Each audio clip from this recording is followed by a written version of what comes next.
just to update you, my name is Calvin Masoga Matome. There will be some few changes on the program that you are with now. On the welcome, we'll have Councillor Mamabolo, who is the member of Mayoral Committee on Polokwane Municipality, responsible for sports, arts and culture. Just immediately after item 4, we'll have another in session there, that is the South African Youth Council, represented by Mahlatsi Kobe, and the program will run as is. The only other matter that will change will be the times allocated for each and every one of us. I'll be allocating most of you 3 minutes, just to make sure that we do our work with speed. On that note, we'll call upon Councillor Mamabolo. We can put our hands together as it comes to the front.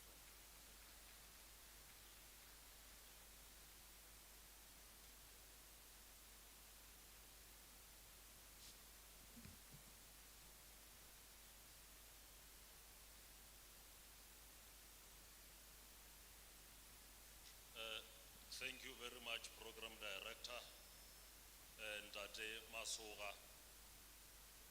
Let me pass our warm greetings to the Minister, Stella Ndabeni Abrams, ke tamiše gape molekgotla phetiši Ntate Thabo Mokoni.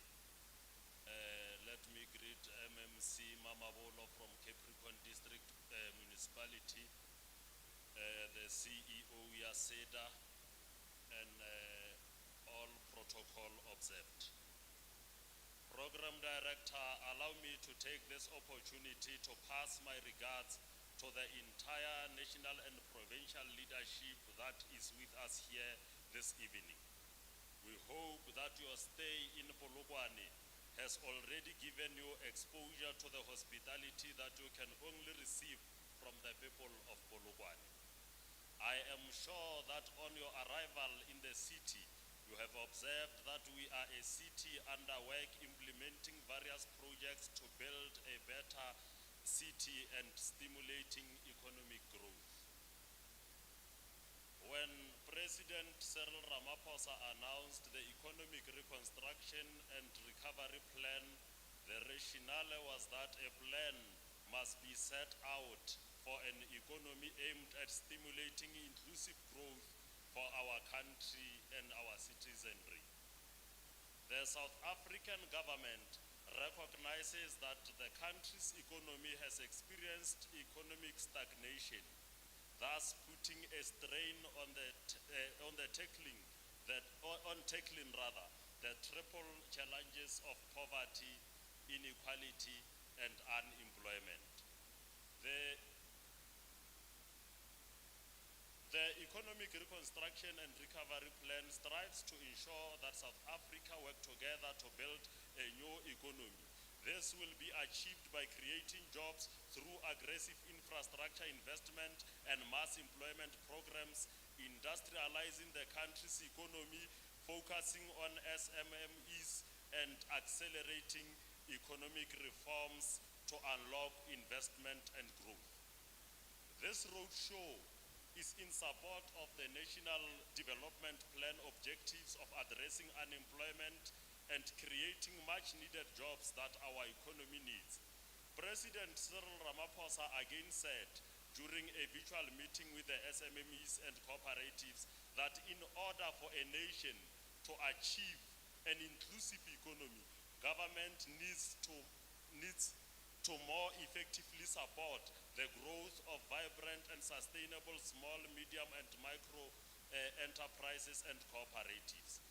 This, he said, because in many developed and developing economies, SMMEs generally account for over 90% of all formal businesses. They contribute significantly to the GDP and create and sustain lot of jobs. Program Director, Polokwane Municipality is appreciative of this initiative by the Department of Small Business Development and its subsidiaries and the interventions that they are coming up with to assist enterprises to grow, rather to assist enterprises in our townships. As the municipality, we are really grateful and we are in support of this initiative, Honorable Minister, together with the MEC. Let us hold hands in developing the livelihood of our people. With these few words, ladies and gentlemen, we welcome you to the City of Stars under the leadership of Makoro Mosema Jonempe. Feel at home, magae ke a lena, Modimo o phala baloi, kgotso e belle.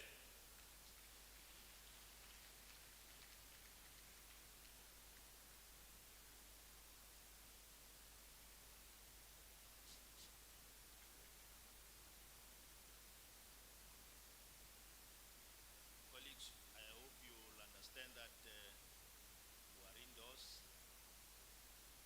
and the COVID-19 protocols has to be observed at all times. Unless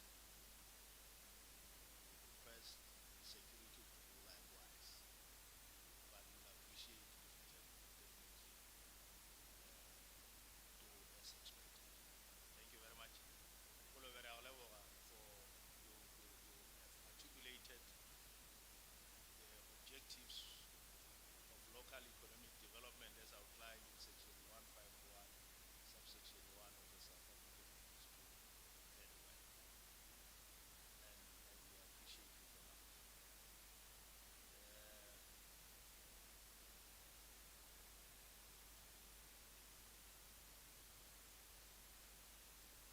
Well, when Africans are happy, they will definitely sing. When they are angry, they will definitely sing. So don't mind the singing and don't join them. Just stay focused to the task that lies ahead of you. Can we then put our hands together without any waste of time to call upon Mr. Slabet? Am I right to say Mr. Slabet? Mr. Slabet to come and give the purpose of this engagement.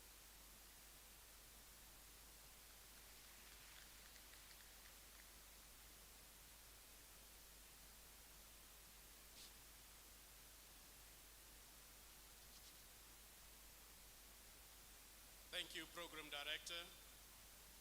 Good evening, Minister, MEC, mayors present and those that are not present, the SIDA CEO, all colleagues, all protocol observed. Mine is very short, Program Director. The reason for this engagement of tonight is a very straightforward engagement. The engagement is all about driving the department's, or let me say minister's, master plan in realizing how the department and its agencies will develop small businesses. But we cannot do that all by ourselves as the department and its portfolio. But we need the support of businesses, big business.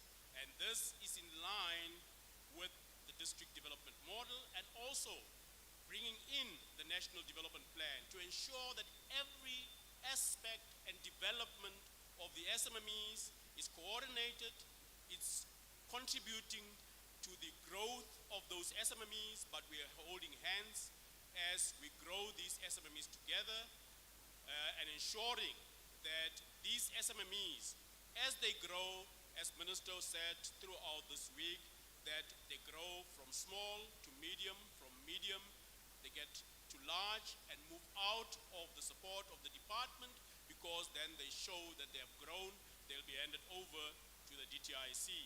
But as this Department of Small Business Development, ours is to make sure that we grow the economy. And how do we do this? Grow this economy. We grow this economy by making sure that we give the support, and when we give the support for them to grow, we make sure that big business is holding our hands. We can only contribute as much as government can contribute. The biggest contribution in the growth of our economy is resting in the hands of big business.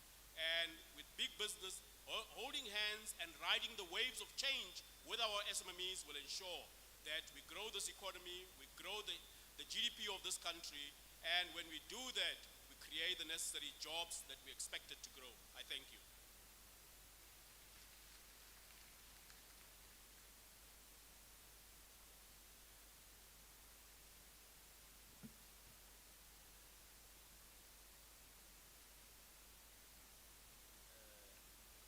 For a very clear and straightforward message. You know, people were so amazed last time when the president spoke, when he said the role of government is not to create jobs, but to create an environment that will enable jobs to be created. And that's exactly what Mr. Stabe has said in a nutshell. That this is a forum to create opportunities and interactions that will ultimately make it a point that you yourselves becomes better businessmen and women in the near future. Without any much ado, we'll call upon Mahlatsi Kobe from the South African Youth Council to speak to us as a way of giving support to the initiative that the minister is actually undertaking. Put our hands together for that.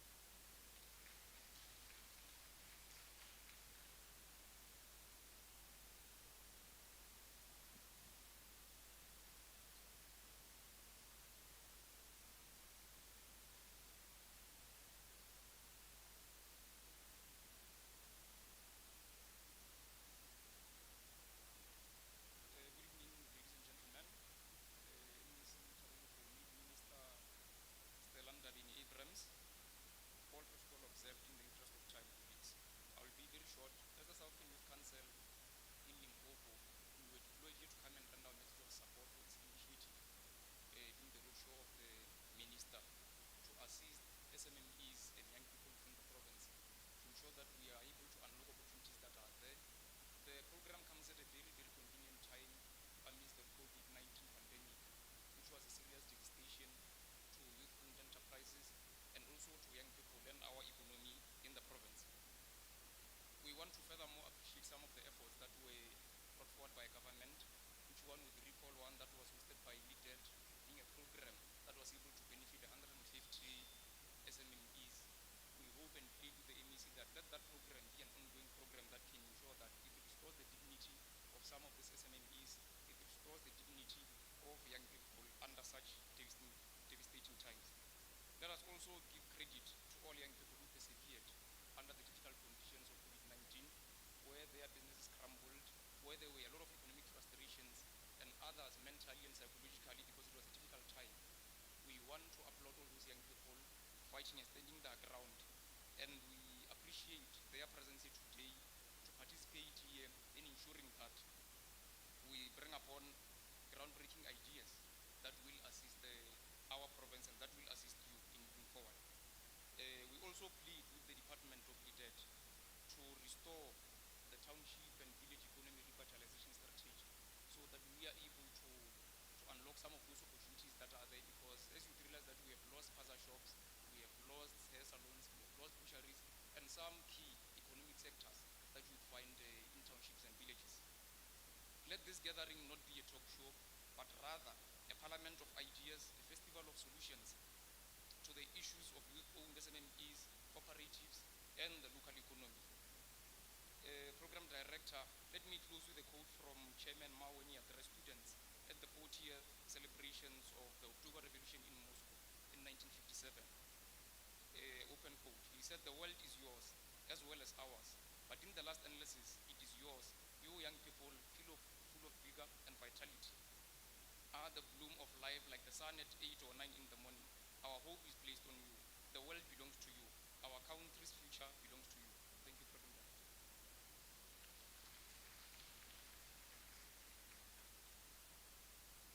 You see, it's very important that young people should speak and speak as Kobe has spoken.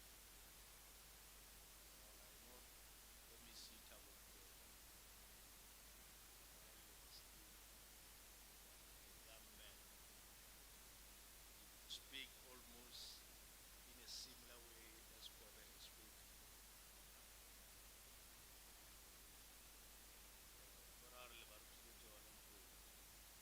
Without much ado, I will call upon the CEO of SIDA, Mr. Mbata, to come and facilitate this program.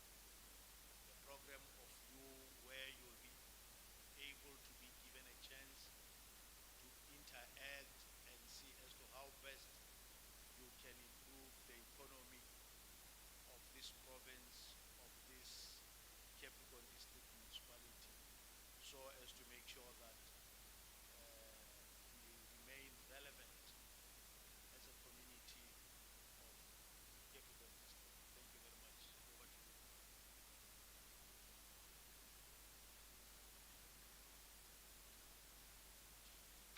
Oh, thank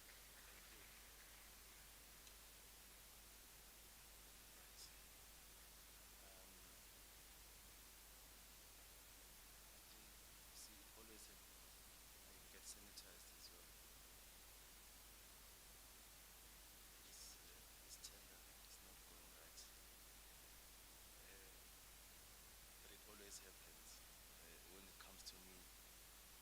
I think let me just greet the minister, greet the MEC, all the MMCs present, colleagues, SMMEs, and the private sector in the room.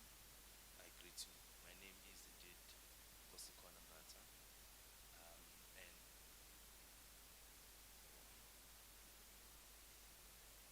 yeah, protocol. I would also like to greet the mayor. Apologies in the house. I'll blame it to those who gave me the list, but apologies for myself. Thank you. Um, we will run through this part of the program. As I said, my name is Bosco Nambata. I am the acting CEO at SIDA. So my job is not much for tonight. I will just run the engagement session where we are engaging the SMMEs.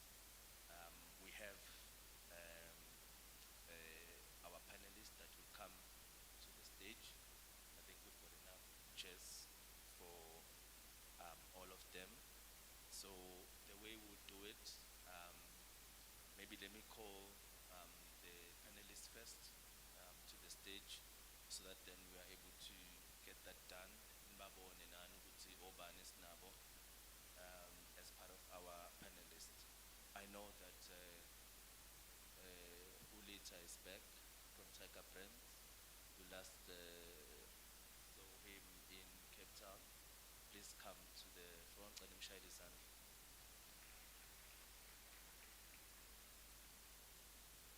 He's been supporting us. Thank you. So thank you very much for coming through. We also have from ABSA, we've got Stephen. Please come and join us. He is the area coverage manager in terms of ABSA and relationship banking. Please come to the phone.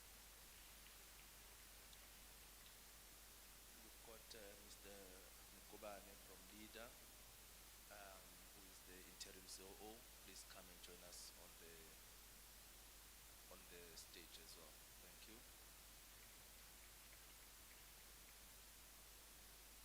We also have Mr. Ishmael from NEF. Please come join us. He's the regional manager. Yeah. Right.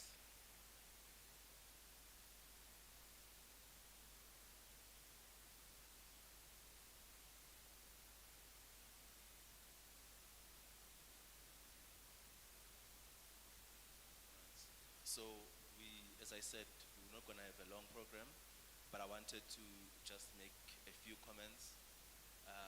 We have been in the province since yesterday, where we have met SMMEs in two districts, and we're able to engage, get to understand the issues on the ground, what the SMMEs um, would like to see as a change, and we've captured all those issues so that we are able to come back and report on how we've managed to fix all those issues that the SMMEs were talking about.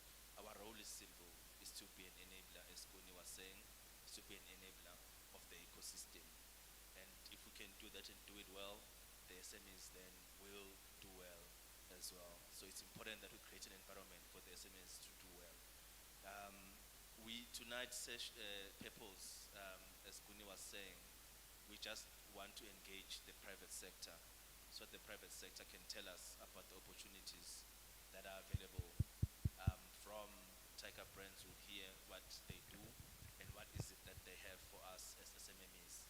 Then, the, then you'll have a chance to ask questions, Tiger Brands related questions. Then we'll also have Stephen from AFSA to talk to us about how they do their funding and what opportunities are there for you as SMMEs to obtain funding. You will then have an opportunity to ask him questions, same as Ishmael from NEF and also Mr. Makwan from LEADER. It is very important, colleagues, that as they are here, they've taken their time so that then we are able to engage them and ask them questions. I've conducted these sessions, 5 of them before here. We've been to various provinces. I think I missed 2 provinces, but I've been running these sessions. The sad part all the time is that SMMEs miss out on an opportunity to engage the panelists. You know, SMMEs tend to deal with issues that are not related to what the panelists have discussed. So I know so far on my list that Western Cape did well, but they did 30% of what I asked them to do. So, and they're number 1 on the list of how they've done things right across the provinces we've been. So I'm appealing that you just beat them by following what we need to follow. You ask the questions so that we can get clarity and you get helped. Then I'll rate you at the end so that you can see out of all the 9 provinces that you visited, which one did what we asked them to do. It's very important that we do that. That is, having said that, then we'll start. We'll start with Lita, who will then talk to us about the work that they do over 5 minutes. I know he always asks for more, but he always promises to come back all the time. So I hope today he will commit to come back to talk more, but we'll give him 5 minutes and then we'll move along. And then from there, I'll open to the floor to ask the questions that you would want to ask.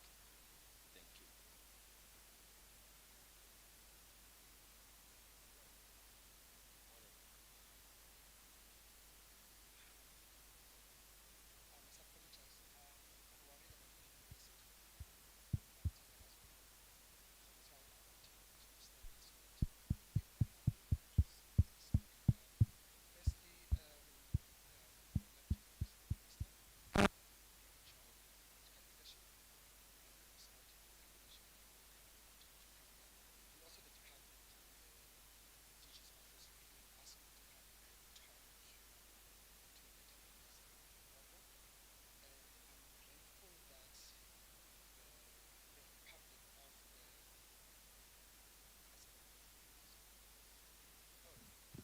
Okay, can you hear me now?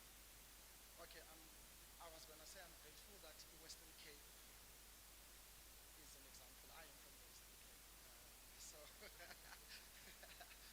So my name is Lee Takuta. I'm from Tiger Brands. Some of you might not know, Tiger Brands is the biggest food manufacturer in South Africa. And chances is that a product of Tiger Brands is in your cupboard one way or the other. So some of the products that we own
part of our job is to make sure that we get locals to be part of that economy.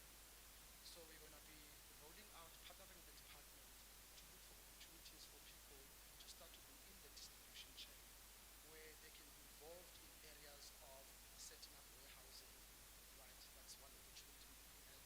We're looking at opportunities around e-fulfillment centers, as we call them. These are smaller outlets that are aggregating in townships, right? And also in rural areas. We are looking at that. The other component that we're looking at is prepared food. You know, there are many people on the streets that are selling ukudya kwenziweyo, right, that are not being supported. So as a foods company, that's an area that we're going to grow very aggressively to make sure that we help our entrepreneurs in the food space, not only to cook well, but also to increase their quality and also the safety in terms of the method to which they use to cook. So there's a huge opportunity that we are running there. There are some corporates that we are also partnering with to scale up ukuthi abantu bakuthi mababe more involved in the food space. The third part that we're going to be looking at is called light manufacturing, where we want to look at opportunities where abantu can start producing and having small factories, food related, right? The example I always use is when you go to Spar, you'll find they sell dough in a plastic and no one knows who made it. So these are one of the things that Abantu Bakuthi can actually make, given the right opportunity and given the right support. So we want to look at some of those opportunities where people are starting to make products using ingredients like products that we use so that they can be able to sell it into township. So that's the other opportunity that we have. So from our side, we're really keen to work with the province. We already got presence here, not only in terms of projects, but also in terms of operations, right? And it's an important province for Tiger Brands.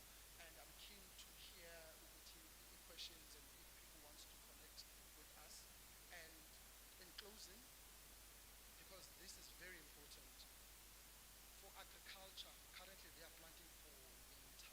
Winter is closed. And abantu bacela ngoku and they will still come late, which is very bizarre. The summer planting starts in December. And the summer planting, that's where you grow your small white beans and groundnuts. Those are big lines. But the approval azenziwa ngo-December, right? In the next 3 months, that is when we're going to be doing approvals of projects. So if we take October, you're late, right? So the window is that by end of July, you must have put your proposal if you want to plant in summer.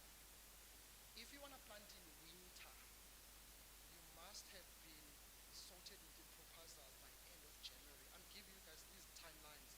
There we do wheat for January.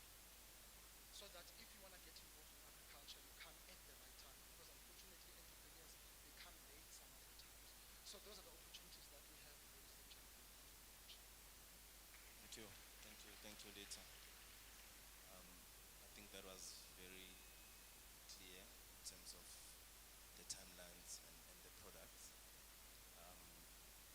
The SMEs will have a chance to ask you a few questions. Can we have Absa? Stephen from Absa for 5 minutes. Thank you. Thank you, Mr. Mbata. Ladies and gentlemen, allow me to greet the Minister, Honorable Stella Ndabeni Abrahams, our Honorable MEC, Ntate Tabunukoni, our Executive Mayor, all the leaders that are available today from SIFA, SIDA, and other stakeholders, all protocol observed. My name is Stephen Chivase. Look after public sector and business bank in the province at ABSA. I must say that I'm excited to be here tonight.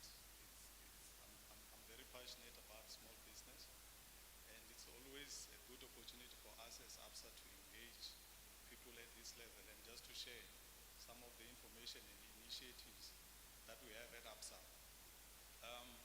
And I think the important one that I would like to share with everyone tonight is the initiative that we are doing with the provincial government in Limpopo. So last year in 2021, we signed a memorandum of agreement with the provincial government to assist the service providers of Limpopo provincial government. Those people who are doing business with government either through a purchase order or a contract or a tender. As long as there's a contract, we sign an agreement or we ring-fenced an amount of 500 million, which is available to assist those small businesses in Limpopo who are doing business with government. So we said as a bank a couple of years back, and we looked at the overview of the province in Limpopo. And the reality is that it's difficult to access funding, either because we don't have collateral, we don't have the background in business, nice proposals, we've got purchase orders, we've got projects that we've been appointed. So we took a decision that as a bank, we would like to move away from the traditional way of funding where you ask me for 100 rand, I ask you for a 100 rand security. So as a bank, we decided to move away from that. So if you are appointed by any department within Limpopo province, you are more than welcome to approach us. We have got 500 million that is available for you. Obviously, there are other security issues that we will check, but if you look at the amount, I think it's enough to service the province. It will also assist the different departments for service delivery. We went further as far as negotiating with different municipalities in the province to have the similar enterprise supplier development program with them. And the negotiations are underway. We want to be able to assist every small business in this province who has been appointed either by a municipality, either by a corporate, any department in the province. So 500 million, ladies and gentlemen, is available for you to apply.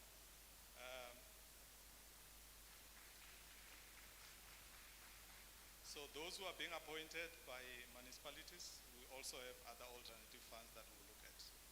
So don't stop coming to us because you are appointed by a municipality or by a corporate. Corporate referring to any other private company that might appoint you. And we are doing this, ladies and gentlemen, to assist the province and to grow our township economy. It has been tough in the last couple of years with COVID, with lockdowns, and we know that the retail businesses in the townships have been struggling. And we decided to play our part in the mainstream economy in the province to assist those retailers who are operating their businesses in the villages, in the townships.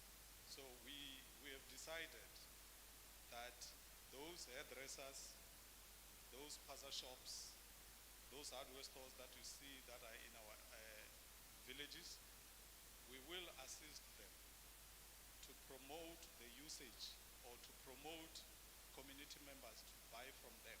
So we have decided to create what we call Small Business Friday, wherein we are promoting or we are giving them our speed points, where every ABSA customer who has got rewards, I'm sure those who are banking with ABSA will know that there are shops where you swipe, you get cash back. So we are promoting those township businesses in a sense that if you swipe your card in those shops that are in a township, you get the double points. So the idea there is to promote the usage or to promote those businesses that are in the township. And that business, we will give them a certain percentage cash back to them. We went further as far as creating accounts for those who are operating as sole traders. We are giving them accounts that does not have any monthly fees. They only attract transactional fees, which is up to when they transact. Obviously, it also assists those who are tendering in government. If you are not getting any business, obviously we don't charge anything. So as ABSA, we are playing our part in the mainstream economy in the province, and we would like to continue to do so. We would like to continue to assist our small businesses in the province. We are available in all the districts in the province.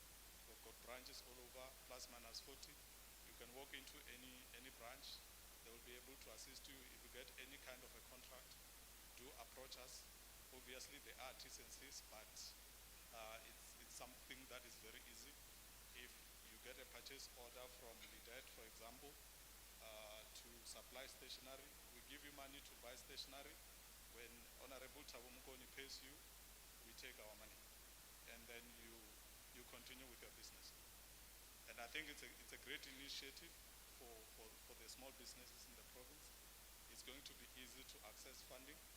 And we have also decided that those who need post-lending training in terms of how to run the business, how to manage funds, we are also available to offer those trainings for free. Because one of the problems that we have experienced with small businesses is you get a tender or a project, you get paid, and we don't know how to make use of that money, to an extent that sometimes we fail to pay our employees or to buy materials. So we are also available to assist with training, but I would like to believe that those who have got questions, you will ask me questions, especially on those things that I did not touch on, like the requirements and all that. Yeah, thank you, Mr. Program Director.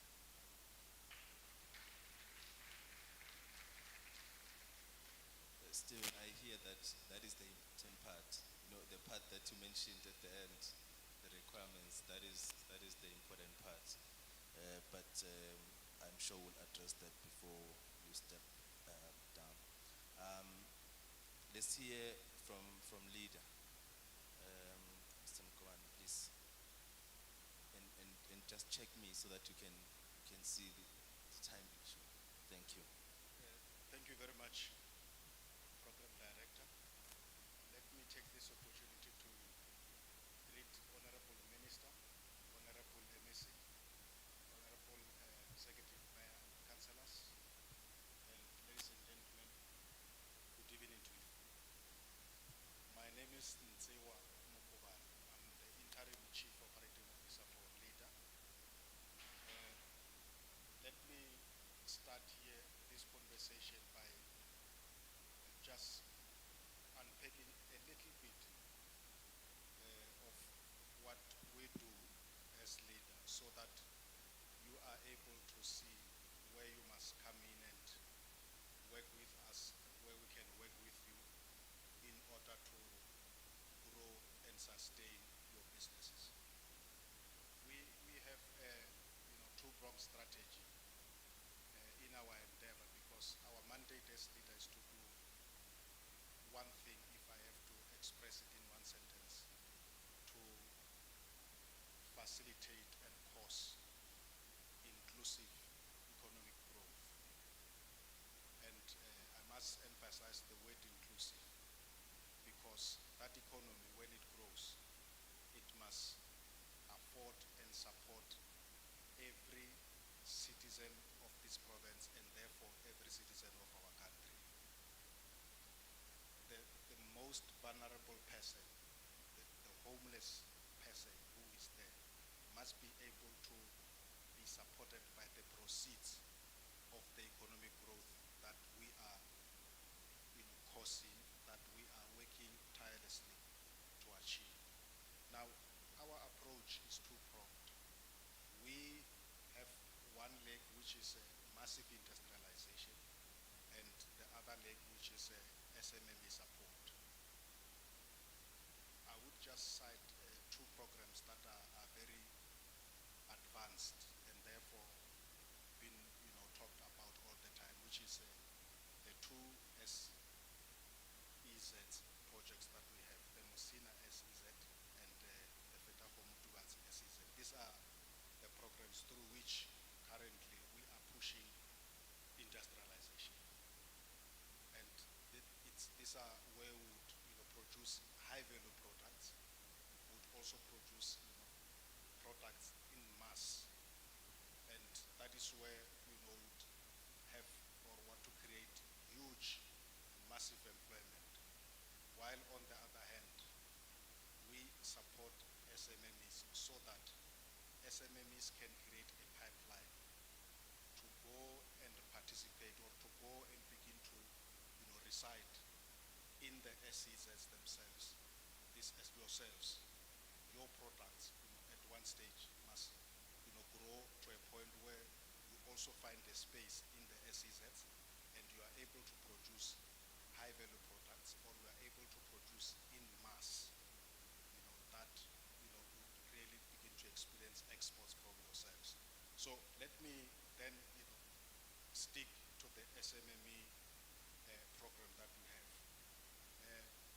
One, we have introduced, one leg at the beginning of this value chain of supporting the SMMEs, which is, to look at an idea, because entrepreneurship starts with an idea. Now, when you have an idea, you come to us, we work with you, we clean it up, we hone it up until it is a very clear value proposition that can take you to a market. So that very idea that people have, it is our job, come to us, work with us to hone it until it is a value proposition that my colleague at APSA can fund it, other funders can also fund it, and you begin to, to produce, or you begin to provide services from there. Secondly, as leader, we provide seed funding. When you have this value proposition, we also fund. When you want to expand your business, we also fund, so that the SMMEs can grow, because that's just about it. Our job is about supporting and helping growth through the SMMEs. And then we also provide business support. This business support I'm talking about comes with, training in various aspects of business, so that the capacity of yourselves as SMMEs in terms of managing your business could be, to a level that you are now able to manage it to sustainability. And once it reaches sustainability, you begin to grow it. So you begin to expand. You come back now to leverage on funding for expansion, and then you expand. The purpose is you are heading towards playing in at that level where you can also preside in the SEZ and produce, as I discussed earlier. And then we also provide space, rental space for the SMMEs, and that comes, at very low rates. If we look at it, it's actually half market rate. That is done through our industrial parks, which are, we have one in Sishu, we've got some in Liwahom, we've got some in Mbongo, we've got some in Toyanto, we've got some in Giyani, wherein the space that we provide there really comes at a half market rate.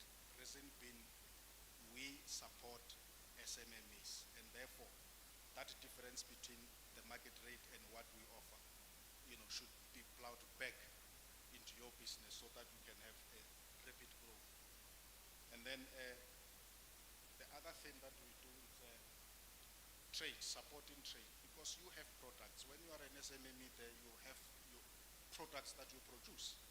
And since the purpose is to have you growing, those products must be traded. So we support with trade so that you can find markets. And that is not limited to, the province or the country itself. We also trade elsewhere where your products can have a market, because we help in doing that research to say this particular product, can go and serve that particular market, whether international or what. So we have that program. We also, invest in your opportunities. Remember, when you are an SME there, you are growing. You then have this growth opportunity that requires investments, so that you can grow further. Now we assist in selling that investment opportunity, so that other investors, other than ourselves and our colleagues who can provide loan, can invest in that product, and then you begin to grow as rapidly as it's required. So in a nutshell, we support the SMMEs from end to end, and the purpose is straightforward, is to make sure that the SMMEs can grow to a point where you become also industrialists. also become players that can really play at a level where we can say you are no longer an SMME, but you are a big business that can trade at that level where your products can go anywhere else and you are sustainable, you provide the necessary services and jobs. Thank you very much. Thank you. Mshayeli Zandla. Ismail, it's your turn now. Please give us your 5 minutes worth. But I think there's a discussion around no, you can proceed. There's a discussion around the issue of training, which is more your post or in pre-investment support. Absa mentions it, Leader is mentioning it. I'm sure it's going to come up at NAF. The big issue is that I think we need to have even a bigger dialogue around that, so that then the work that we all do in the space of supporting SMMEs becomes more impactful, and we can then be able to measure results in a year or two. Bab, over to you.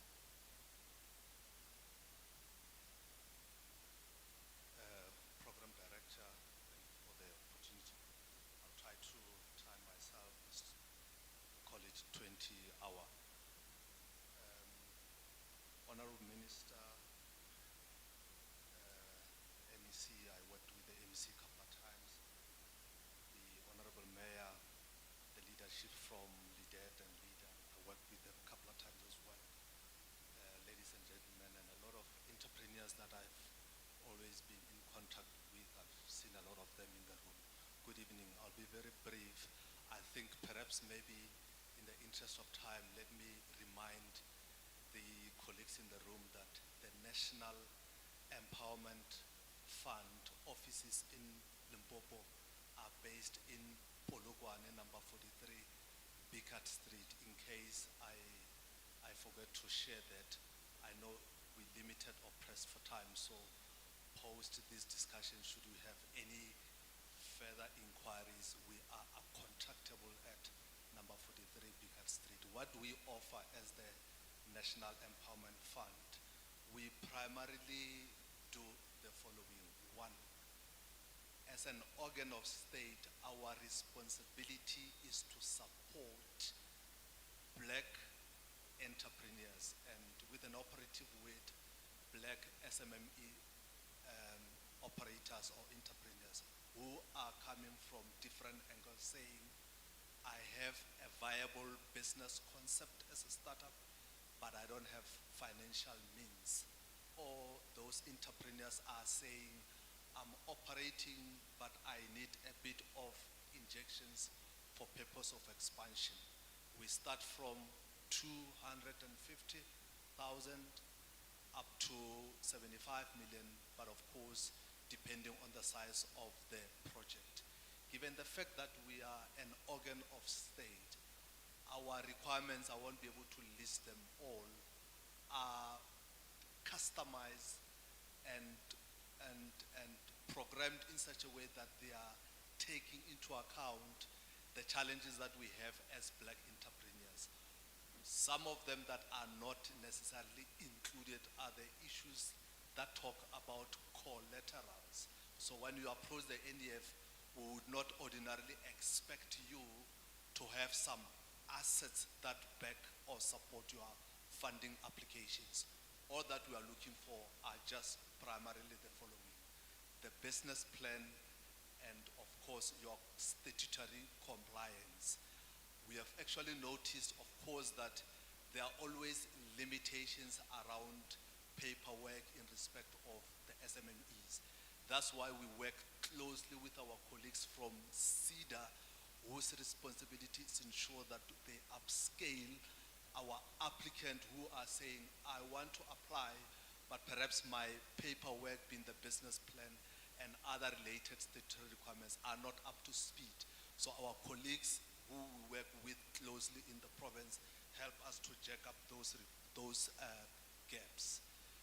But I think I just need to emphasize that in respect of sector, we are not established to focus on particular sector. we actually participate across all sectors.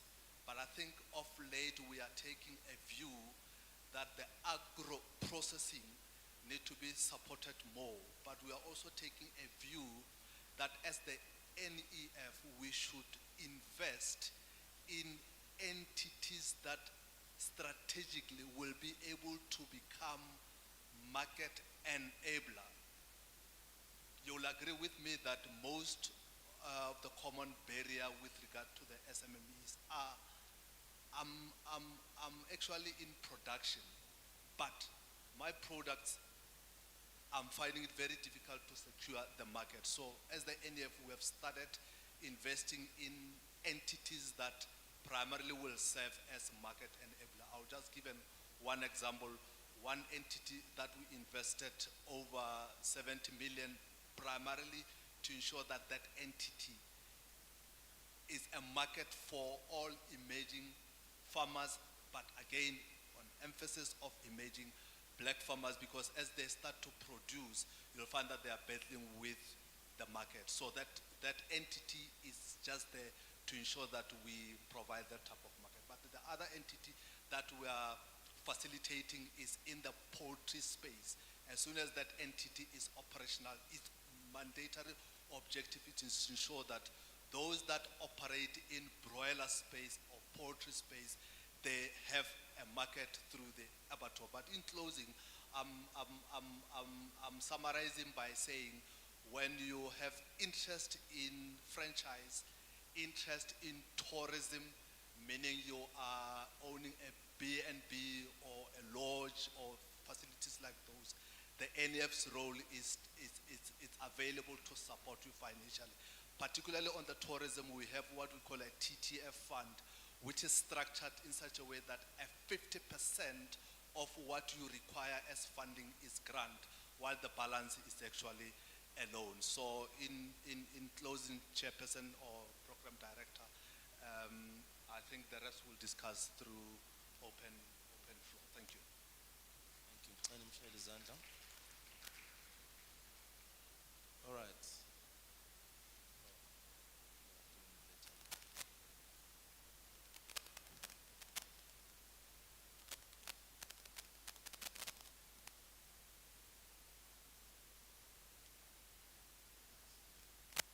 Let me use this one. Because the noise is too high for me. I am tall, but not that tall. So I think we've had, we also hear the support that comes from CEDA in the province, and I also hope that you also do work with the CIFA in collaborating on some of the transactions. We also do have from the portfolio Mr. Bonga Mkunu on that side, who's the head of regions responsible for this region from CIFA. So if you have any questions that you may want to ask, he's seated there. Bonga, can you raise your hand? You can okay, ungasukuma futhi. Imsondeze la ngaphambili bezombona nje.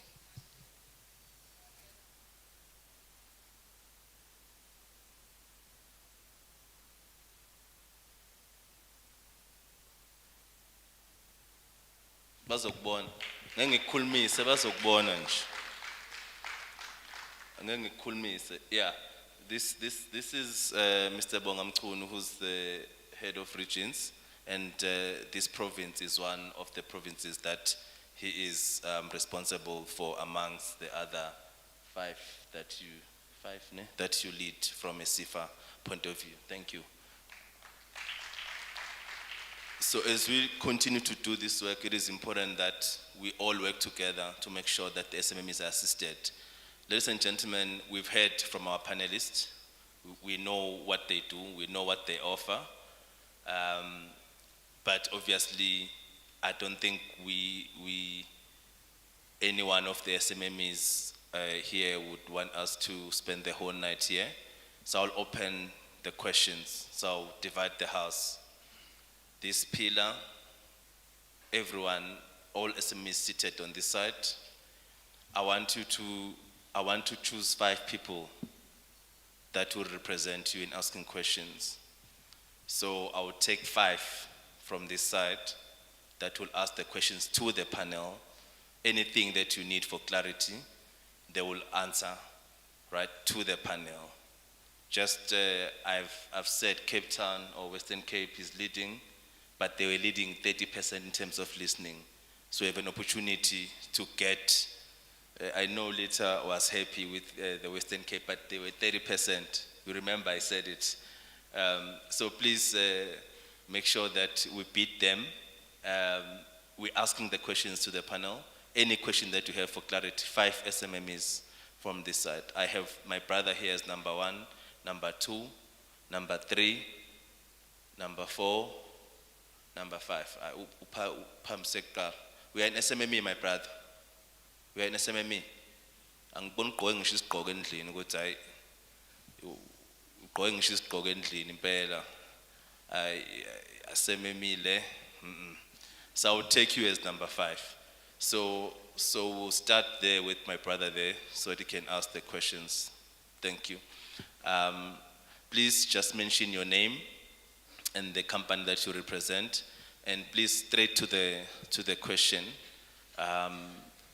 No stories, ne? I trust you though. Ibhantshi lakho lisho ukuthi you know your story. Thank you. You can go for it. So I will, one more thing, I will give each and everyone that is asking questions just 2 minutes. Just press at the bottom of the,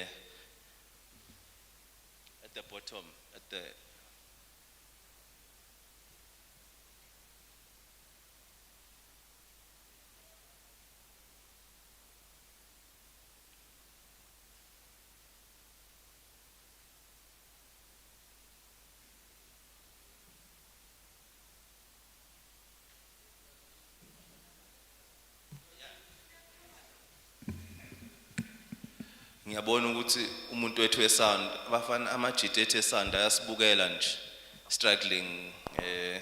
I'm not sure how that works, but they are just chilling. Yeah, 10% would deduct. You can't be watching us struggling like that. Is your mic now fine? Yeah, please go ahead. You have 2 minutes. Thank you.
Okay, that's it. Thank you.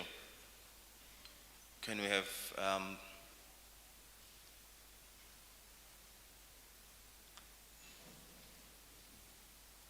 but I thought this table, we have our panelists only sitting on this table. Please give us your name and the SMME that you represent.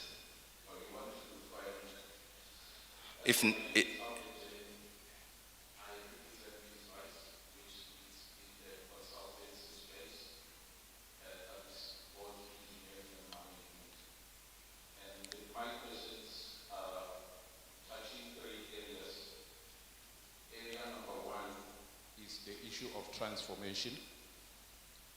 And we'll go across to all. Area number 2 is the support that they are giving. And area number 3 is the sponsorship or giving back in a way. In terms of transformation is to know what is their definition of transformation. Maybe against my background. Who you are you asking all of them or you directing so that I'm clear when I'm writing? The transformation, all of them. Okay. They will have to answer each.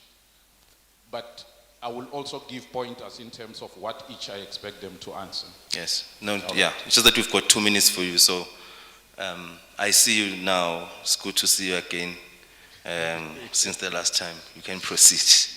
You took my 1 minute, by the way. So our understanding of transformation is that black people must own proportionally to their population.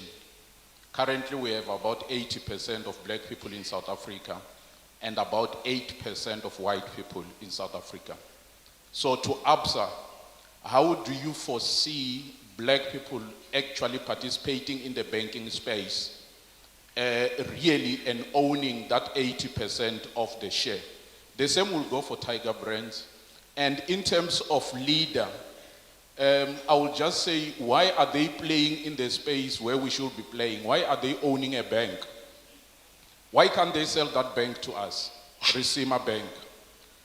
Because then they are then playing in that space. So that is the transformation aspect. The second space is the support that we are receiving. ABSA, they spoke about the support that they are giving. Mr. Shiva said, I'm glad we meet in person at last.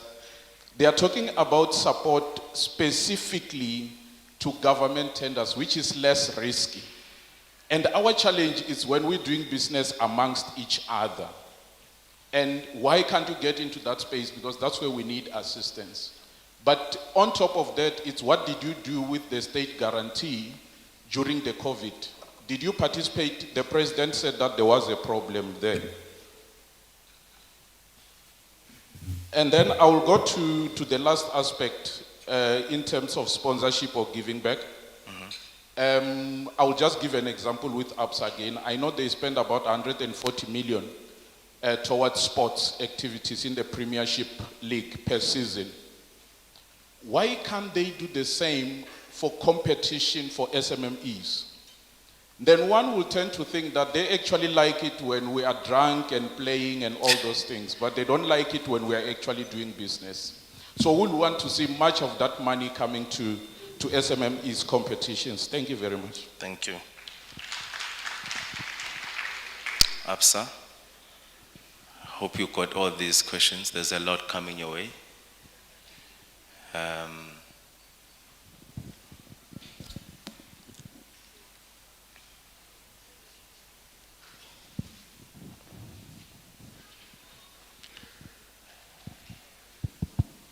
Yes, Evans, it's working.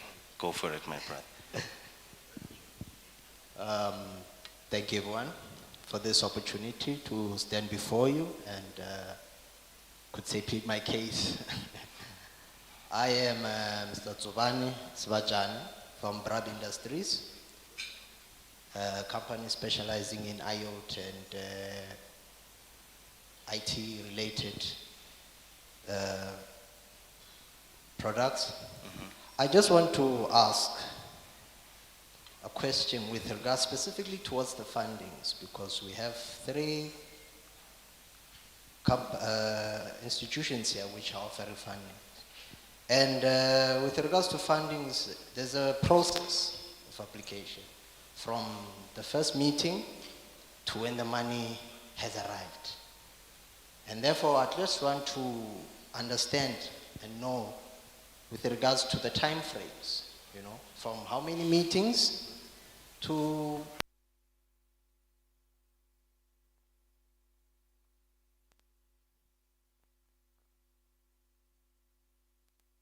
could happen, and that could be, and also extra initiatives that are added, as I've heard with the NEF, that there's a 50% grant and so forth, and maybe something even more Because like, for example, we're in a very fast industry nowadays, you know. We're in an industry where this year is iPhone 6, next year is iPhone 7. So we would just like to have clarity with regards there. Thank you. Thank you. Can we go to question number 4? The gentleman there. Then we'll go to 5 at the back. Then we'll close on this side. Thank you.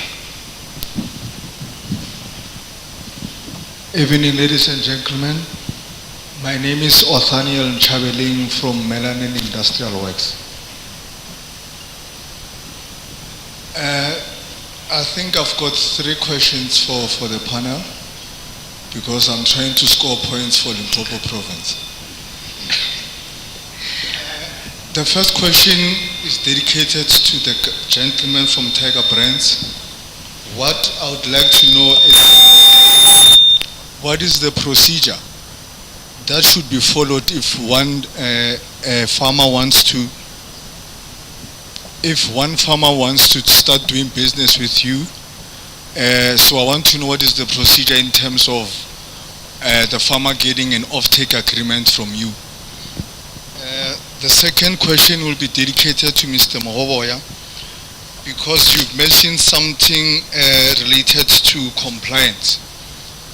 What I would like to know is, within the business support that you've mentioned that CEDA can provide, do you think CEDA can be able to provide services such as environmental impact assessment and feasibility studies? Because those things are very expensive, and some of us as small entrepreneurs cannot actually afford to pay for such services. My saying is that once you want to implement certain projects, obviously there are certain requirements that need to be adhered to. But one of the challenges that we have is the affordability to actually get those requirements in order. So I'm trying to say or ask is that, isn't there a way that we can be able to have mercy on us, because it's quite difficult to achieve such. Thank you.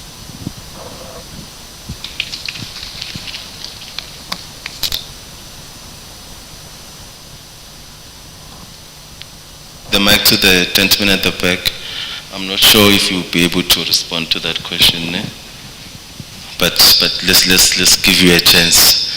If not, then I will take it myself, the CEDA one after. Yeah, it works, my brother. Okay. It works. Nagan Pomonama from Shilongwana project from Seychelles. Napuchuyaga ko tafulaga mo kamuwepeli. CEDA le leave SIFA. Puchuyaga gorore as for CEDA. Require 500 million for Limpopo. And then my question is, 500 million you for Limpopo in the 4 district. How do you distribute that 500 million? We distribute how? Kali district, this district to create this amount, or this district to create this amount, or whoever will apply. If but who apply about 5, then but 500 million kampa or reta or shala. Then you that is my question to you. Okay. Yamabe, Kore,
pandemic has been very devastating to all the businesses. Some of us who have been working for bigger companies, therefore we got retrenched.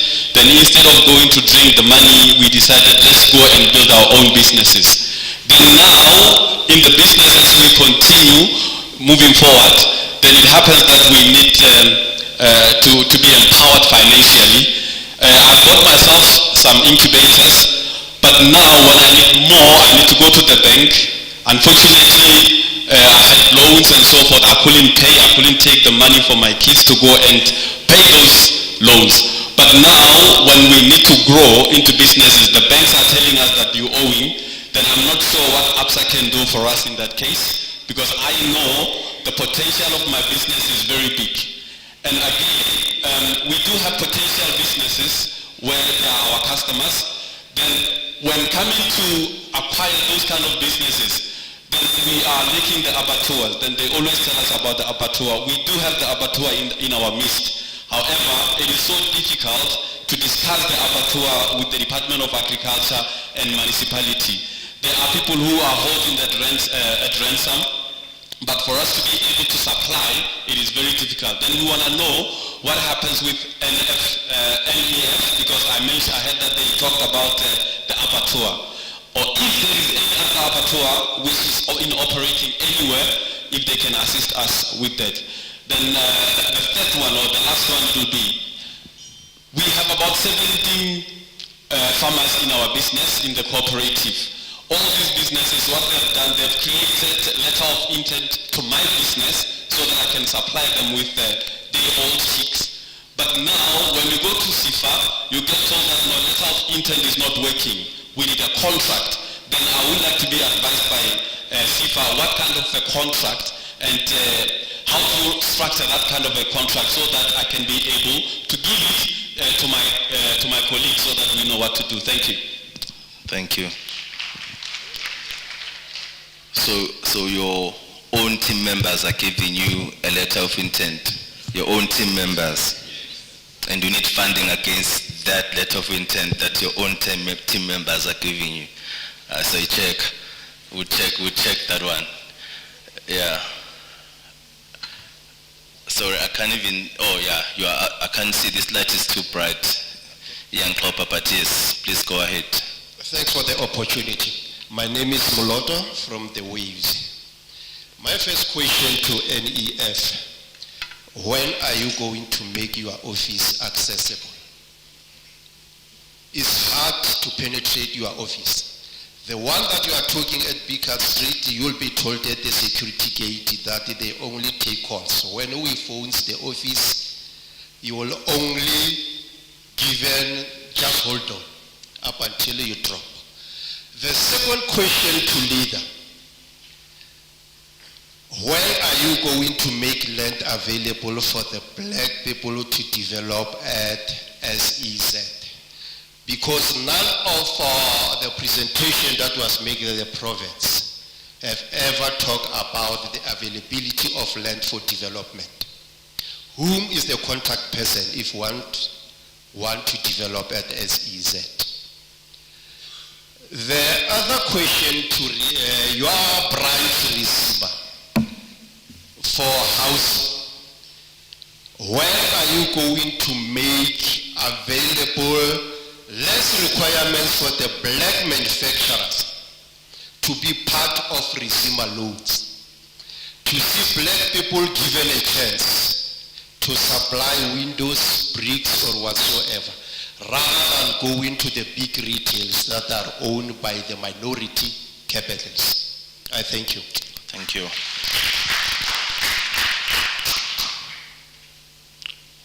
We're talking about a gentleman that knows how to ask questions, straight to the point.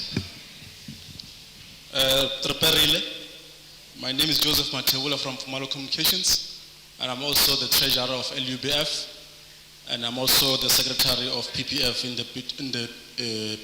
the Mokaba region. The first person goes to all the panelists. I know that you are not new, you are not like us, you're still small. You've been doing this for quite some time. Can you give us stats? What has been the success rate of your projects that you are running? and what has been the hurdles, and what are you doing to address such? Now this following three goes to ABSA. ABSA, what are the requirements? And how long does it take for you to process if I have a purchase order? Because the reality is government is never on time, but they expect us to be on time. They give you an order today, you must deliver within a day or two. How long do you take to process so that we are able to get help? Maybe as a form of suggestion to you, can't you open up for everyone to apply, to pre-apply, so that when we come, it's just a matter of you pressing a button, then we run. The last one, how much are you selling us that money for? What is the interest rate? Thank you. Thank you. Thanks, my brother. Can we come to the number 4? Is the lady here? She's been having her hand up. She didn't even put it down even after I counted her. Let's hear from you. Okay, good evening, everyone. I'm Levo Muloto. I'm representing the Real Makoya Cleaning Products. So I'm a BCom student, BCom honors student. However, I'm in the manufacturing space, whereby I'm manufacturing cleaning products. So I'm from the dusty rural areas of Mulija-Rampuru. So my business model was introducing resellers to go and resell my products. And in less than a year, I've been in business for less than a year. So in less than a year, I've managed to compete with multinational brands via SPA. SPA were kind enough to lend me their shelves to do business with them. So the reseller business model didn't work, because you can imagine in the rural areas, you're trying to sell a pine for 40 rand. My granny is getting a grand. That is maybe 1,000 or 350. They cannot afford the 40 rand pine gel, so affordability was a problem. So I went back to the drawing board, where I was like, how can I make my products affordable and being able to be accessible and fit the rural market pocket? So I came up with a zero waste concept, whereby I'm allowing my customers to come with their containers to refill my products. For instance, you come with your bottle, then you want a dishwasher, just half a cup or maybe a cup is 236 milliliter. Then you pay that amount for that product, then I'll charge you 5 rand. So it's accessible and affordable to almost everyone. So we have managed to get ourselves a store in town, Risik Street and Bog and corner Paul Kruger, where there's a lot of foot traffic. And I know very well that almost everyone is coming to us up to our store, because we're that cheap. And also I've also managed to convince SPA to introduce the zero waste concept, whereby they said to me, will come with your vending machine, whereby you can have, well, I have to design it. I have to find someone to design the vending machine for me, whereby I get a customer who wants the 750 milliliter and the 1 liter. So at least I have a mentor from CEDA, Mr. Moloto. I'm not sure if he's here.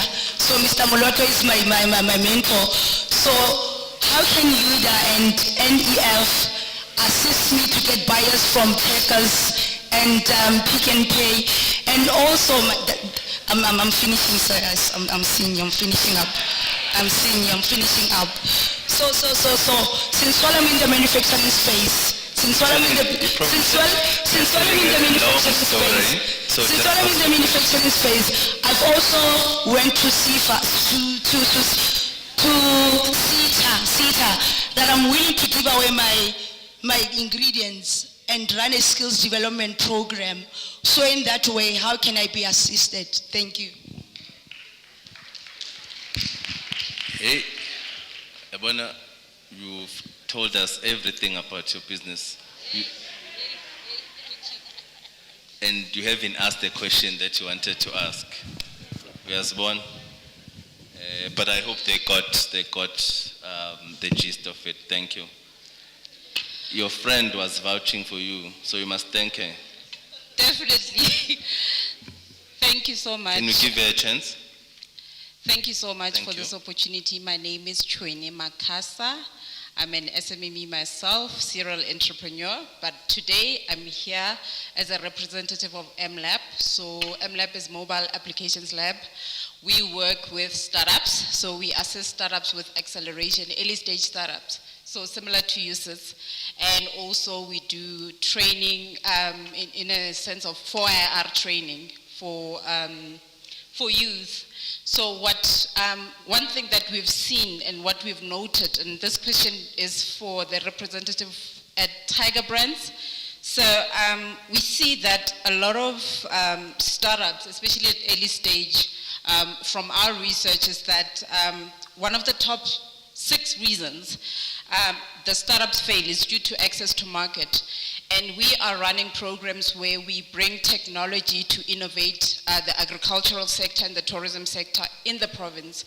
And we are looking for companies such as yourself who can assist startups with market access. And as you were talking, I went and Googled your marketing enterprise development program, and I saw that you have the market access accelerator, and I wanted to find out how do we access these opportunities for our startups? How can we partner with you? Is there a way where you partner with entities such as MLab so that we can assist entrepreneurs in the province to access the market, and as well as to, I think they would learn a lot from you in terms of giving quality product and also the pricing. It's not always easy for them to convert the sales into cash, so we would like to know how can you provide that support as well. Is there a way we can partner with you as MLab? Okay. I think he got it. We've asked it more than 3 times. The last lady there.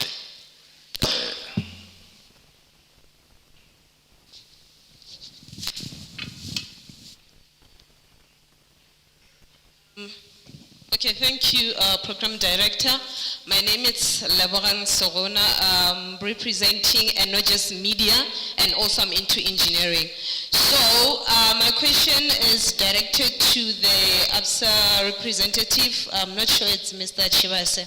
All right, I've heard about the funding. So my question is that what are the requirements or compliance document for a business to qualify for the funding besides producing an appointment letter? And also, do you grant the funding only to the ABSA clients? And also, second question is that, is the funding a grant or a loan?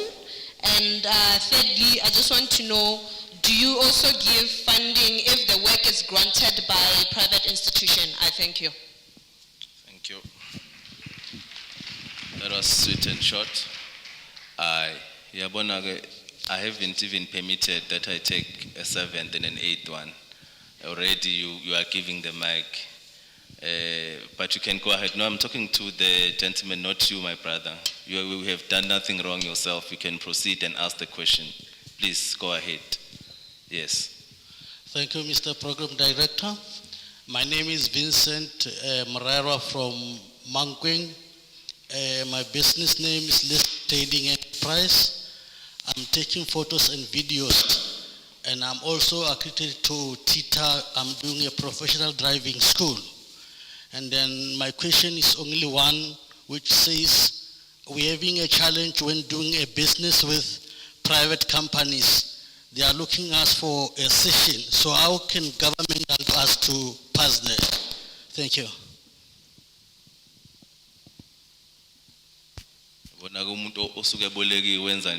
Sweet and short. The last one on this side. Thank you very much. There was time saving. So you have a minute. Thank you. Thank you, Program Director. I'm Mr. Dihoro from R37 Road, where is situated by the lot of mines, where as a communities we don't get anything from the mines. So what I'd like to ask for for government. How going to the government going to empower us regarding the cooperatives that have been formed, so that we can get the permits to mine for R37 road, of which is our farmlands and all that. And the second plea that I'm doing is that at R37 road, I'm requesting for these institutions such as SIF and all that to make some branches at our site. Thank you. Thank you. You see, we're done with the questions. I will allow the panelists to respond. They won't be long. I will start again the same way from later. Then I will rate in terms of where we are. We are sitting around 80%, but we should be fine.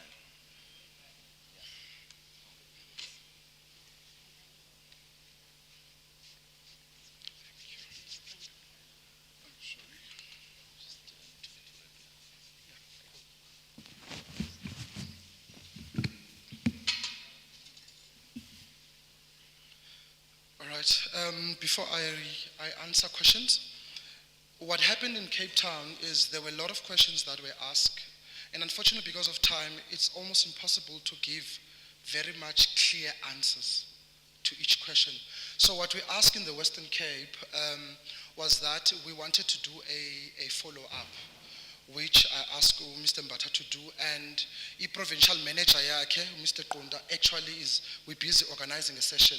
So I'm really appealing, I'll be working with the CEDA team to come back, because literally one has to spend a day, so that there's an etimium, so that we see clearly on all the other questions, right? I'm just putting it out there, but I'll speak to the CEDA team to find a way to come back to this province so that we can explain and take more questions. Okay. So on the questions that I had, I'm gonna answer the first, the question Sis I asked Claire about EM Lab, and I'm gonna link it to the question that was asked about technology. How do we work with ICT? So we've got a program called Market Access Program. One of the problems of the private sector generally is that we use what is called a closed tender system. So that's why you don't see private sector tenders advertised, whereas the government uses an open tender system where you are able to contest for opportunities. So what we've done at Tiger, we've built a platform where people can register, and every time we have tenders related to what the entrepreneur does, they get a notification, opportunity ikona, right? So that covers things like IT services, HR services, engineering, and other stuff, marketing and other things that we actually do. So the ICT question, that is how we handle the opportunities. We are currently having a chat with our IT department, because we've got a lot of span of procurement in IT, and one of the things that we are looking at is to work with the OEMs like IBM, right, Microsoft, to see what we can collaborate with them to develop small businesses. From an MLab side, for sure we can, because if you've got a database of entrepreneurs that can be farmed, we are looking for any avenue that has credible entrepreneurs. We're hoping that they are vetted so that we're able to have a look at them. But we can do a collaboration, so where you guys can get a notification when there's an opportunity, then you can look into your database. But it's something we can speak after the event. I'll be here until it ends, right? And then there was a question around what do you do, how do you get some of the entrepreneurs, there was a reference of Omama who wants to list into e-retail. Unfortunately, I do not work for a retailing company. I work for a manufacturing, right? But I think if we could, with the same similar session that I've asked for USITA to organize, I will also ask my colleagues in retail, so that they can explain to people, how do you list in a retailing environment, right? I used to work for Woolworths, but I don't think I can speak on behalf of them. I understand the process, but I don't think I've got the mandate to answer on their behalf. But if we could have that session, I think that will help so that people understand exactly what are the type of things that are being asked when you do listing. Then there was a question around the process of farming, right? In process of farming, one of the key things about Tiger, because there is a difference, Tina, the way that we buy in a very consolidated manner. So we buy big volumes. We don't buy, for example, the way that USPA buys, where a small store would buy in small volumes. We buy in huge quantities. For an example, just to do an example, the amount of beans that we produce, IKU beans, you can cover the whole Gauteng twice. That's how much beans we buy. So when we work with farmers, we want them to be clustered. We cannot work with a 2-hectare tree. That is just too small for a Tiger brand size of a company, right? Clustering for us works. And we've got, for example, few clusters in this province where they are actually giving us a lot of volumes. And if they were coming individually, they wouldn't have stood a chance to supply us. But again, when I come back, I can give you all that information so that also I explain how even the cluster gets set up, because there's a way to which we work with farmers in terms of the clustering, right? There was a gentleman who asked his stats. I think befuna nje ushayi uppercut, but don't worry, my brother, I've got my stats. So as Tiger, we've got a 100 million rand fund that we've set up. We've already currently invested 55 million of that fund. We've got about 121 farmers in our program, and we are growing that every year. Out of that, 30 of them come from this province, right? And in terms of youth farmers, we've got about 22 youth farmers, but we also have got 38 black female farmers that we have on our program. Again, guys, these numbers are very low. I'm not bragging. These numbers are low. We need to increase our volumes. To showcase that we've got the ability to increase. When we started our program on e-beans, at the time I started at Tiger, we had less than 0.1% of black people supplying e-beans for Tiger.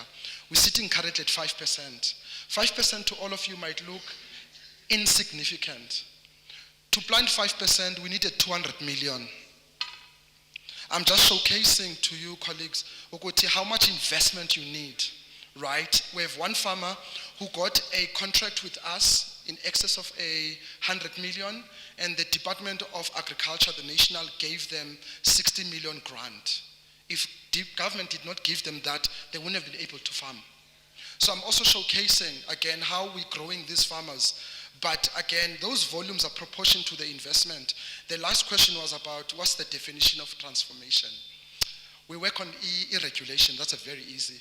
So as much as in your assertion you were talking proportion to the population, Tina, we talk proportion to what the BE code say.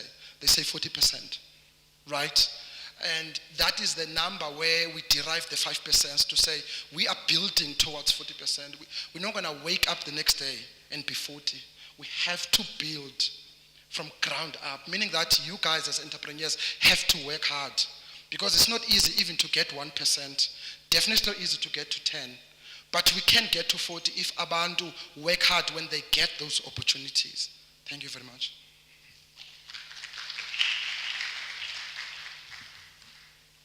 Thank you. You can just come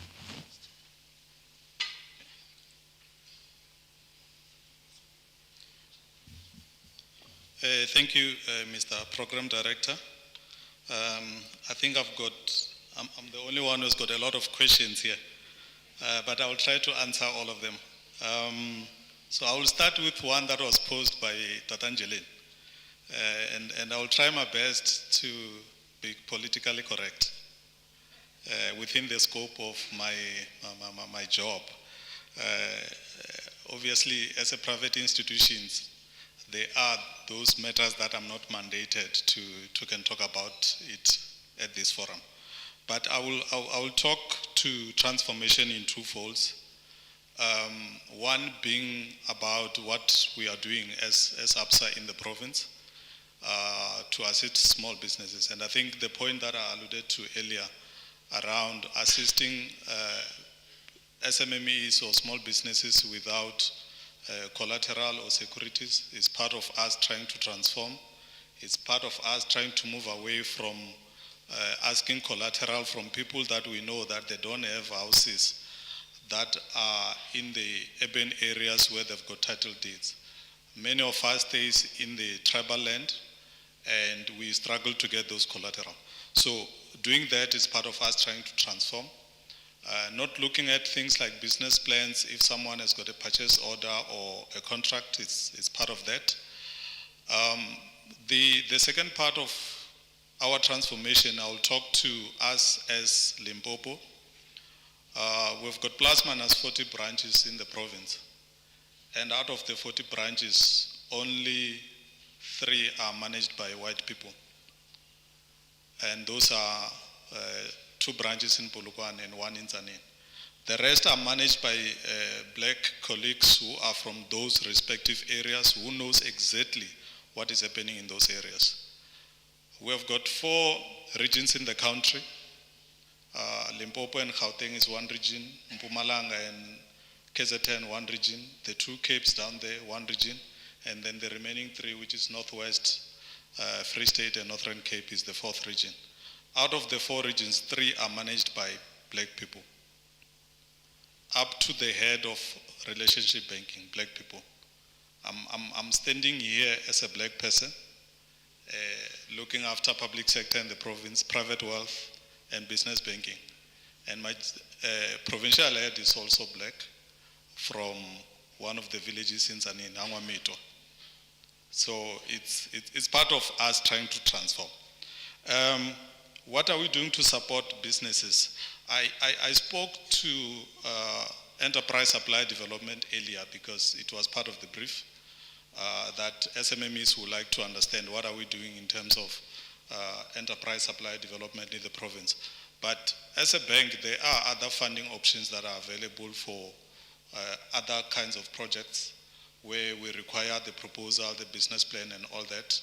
And yeah, Tatanjele, I know we spoke before. We'll still talk after this session. But yes, other options are available. I was just touching to those that talks to the SMMEs.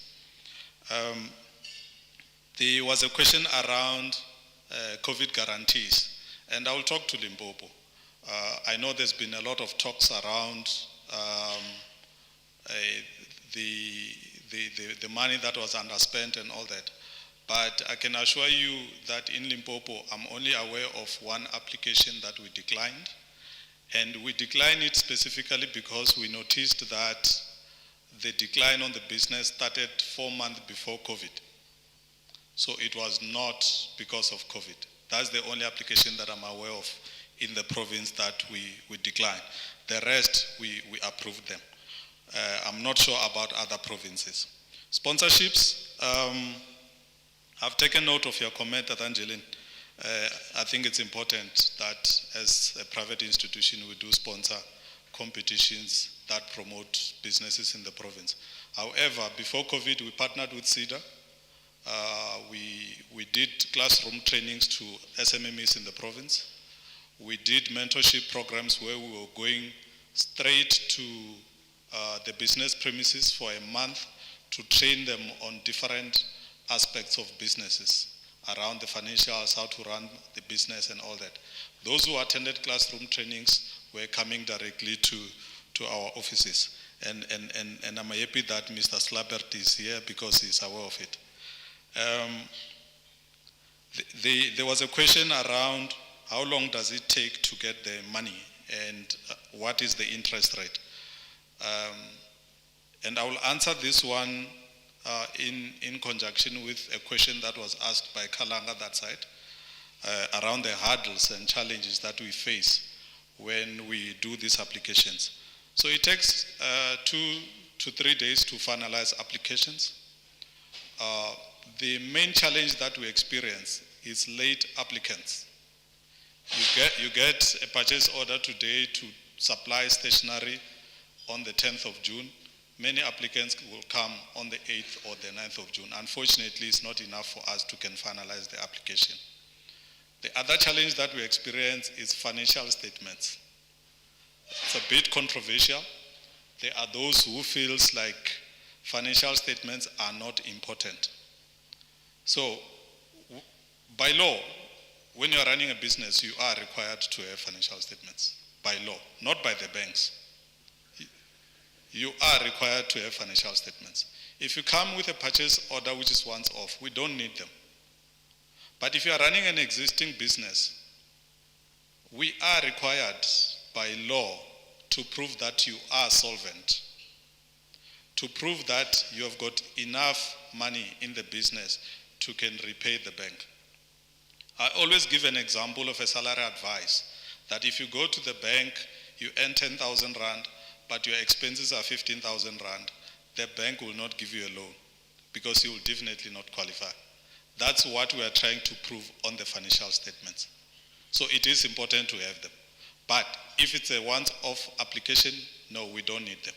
But if it's more than 12-month project, we'll definitely need financials, especially if your business has been running for more than 12 months. There was a question around interest rate. We have agreed with the Provincial Treasury, led by Honorable MEC Sukwati, that we will not go prime plus more than 2. So our maximum is prime plus 2. And part of the reason why we agreed with our Provincial Treasury on the rates is because we know that most of the people who are doing business with government, I'm sorry if there are micro lenders in the house, but we know that they are charging 30% plus per month. My apologies if you are here, but it's the reality that those who are doing business with government are relying on the micro lenders to get money. Unfortunately, they pay a lot of interest. So we had to cap it on prime plus 2. Repo rate was increased yesterday, so obviously we'll also go a little bit higher when it comes to the maximum that we can give. There was a question from the back that the 500 million that we ring-fenced, if it's per district, no, it's for the province. And to make it simple, if we get 5 applicants who got 100 million contracts from LIDET, then the 500 million will be done. Then we'll have to go back to MEC Sukwati and negotiate if maybe we can get more funds. We'll have to go back to my principals and see if we can get more funds. But the 500 million is there, it's available. In terms of the maximum, obviously it depends on the contract that you get. We will not give you anything more than 80% of your contract because there won't be any profit. Because if you get a contract of R1 million and we give you R1 million, you won't have a profit. We'll give you money just so that you can do your work and still be able to make profit. There was a question around what are we doing to assist farmers. We have designed a product specifically for black emerging farmers. MEC Mukoni has referred a couple of them to us and we have assisted them successfully. And we are also doing it in conjunction with the Department of Small Business Development because there's Kula involved in the deals that we are doing specifically for black emerging farmers. So yes, we are assisting black farmers. There was a question from the back around what if I'm owing other companies. If you get a contract or a purchase order, we don't really look at the blacklisting on credit bureau or areas that you have with Edgar's or any other entities. But if you have got judgments from other banks, we will want to understand if you have made arrangements to pay them. But it will not really jeopardize your application because our security will be that specific contract. There was also a question around requirements for the funding. I think it came from this side. Kalanga, I think I touched on all the questions that you asked. I think I touched on them indirectly, but there was a question around the requirements. The requirements, the important one is the contract or the purchase order. That's the ultimate one. The rest will just be supporting documents. Like for example, if you want to buy assets, we'll want quotations. If you get a more than 12-month project, we'll want a 12-month projection or cash flow to see how is money going to flow in and out. But the most important document is the contract, your ID, and company documents. As simple as that. We cover all sectors. We are not specific to any sector. So all the government departments within Limpopo are covered. There was a question from that side, if it's a grant or a loan. It is a loan, it's not a grant. There was also a question around if the funding is available for contracts from private institutions. It's not only private institutions. We have signed enterprise supplier development with a couple of companies and SOEs like ESCOM, Anglo, and all that. So even those who are getting those contracts from those corporates, we do have a signed agreement. We do cover for those. If you get a contract from a company, let's say Tiger Brands, for example, and they are not part of our ESD program, we will negotiate with them if we can get them into our ESD program. Then it's easy to do those fundings. I think I covered all the questions. Oh, there was a question from Kalanga. Matebula, you asked if you can pre-apply. Unfortunately not, because the applications are based on the appointment letter. So unfortunately we cannot pre-apply. You can only apply when you have been appointed. When MEC Mukone is appointed to do something that leaded, then you can apply. Thank you, Mr. Program Director.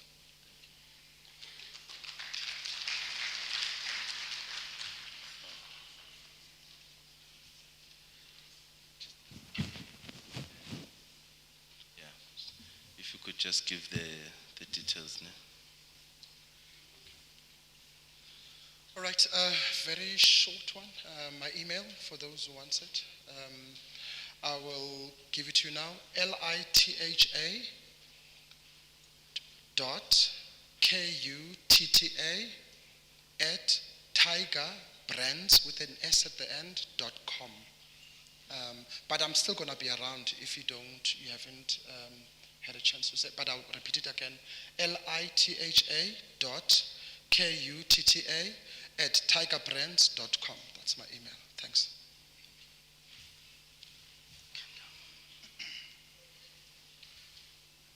Thank you very much. I'll start with the one regarding information technology, small business support.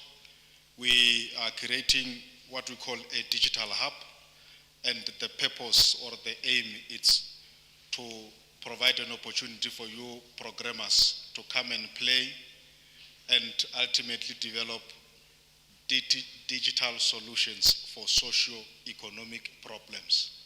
So we will definitely support that. You can visit our offices at 15 Bickard Street to get more information about that. Transformation, you defined it correctly when you defined it. And the other answer is it depends. In terms of, or in our context, the transformation that we are really driving, it's economic transformation, in particular ownership. So the support that we provide to SMMEs, it's aiming at growing them into or to a level where they can then ultimately become conglomerates at some stage. So that's the intention, and that's really the process that we've put in place to transform, the ownership of the economy. And then hence we say we work towards inclusive economy. It's specifically targeting, the change, of ownership. And then Risima Bank, why don't we sell it? We are not thinking of selling it. It's still serving the purpose.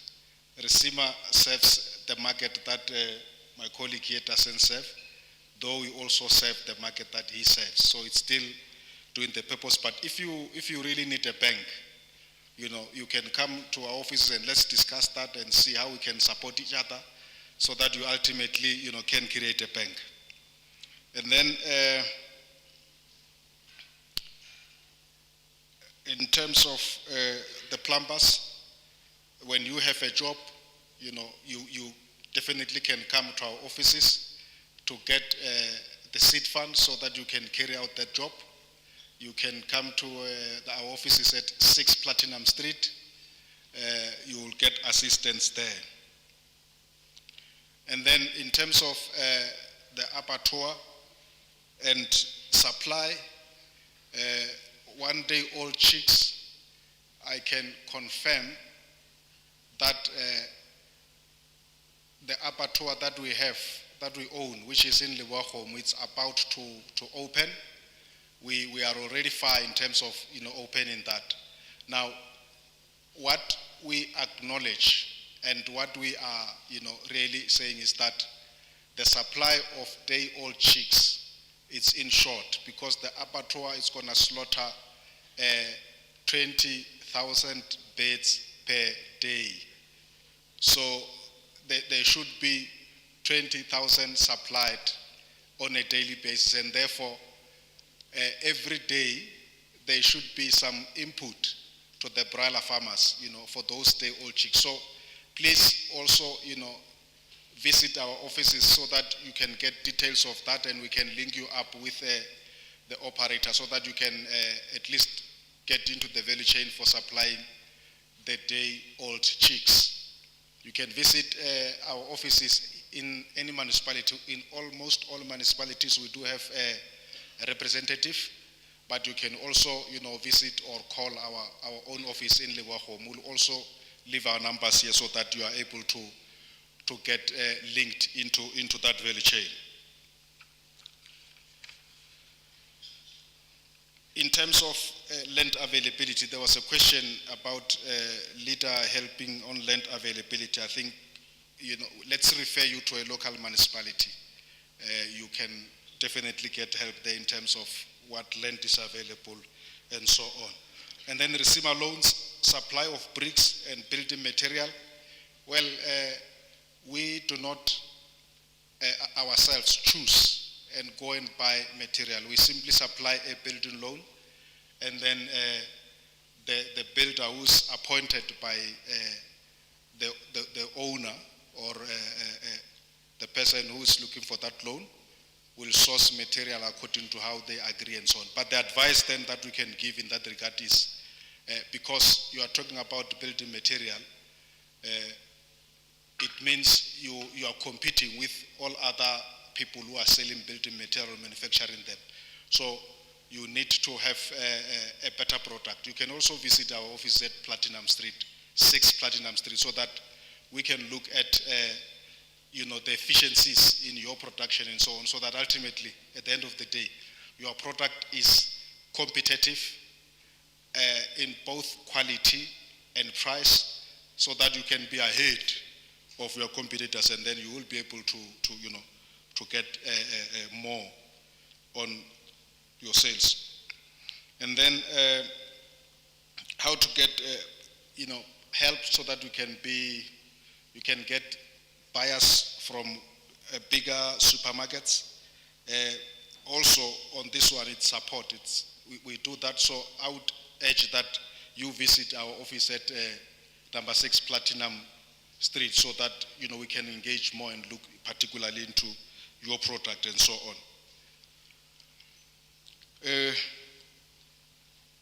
The permit, for mining and so on, we don't offer them as leader or leader. The Department of Minerals and Energy do that. So there is an office in Dorp Street which one can visit, as I believe, and I'm confident that the efficiencies, labor to bill, it's equally the same as us, and then you can get that help there. In summary, every other support that you need, it's our job, it's our responsibility, and our business support office is at number 6 Platinum Street. Let me ask Maria Masemola just to stand up so that you can see her, because she is the executive, for business support. So she's here.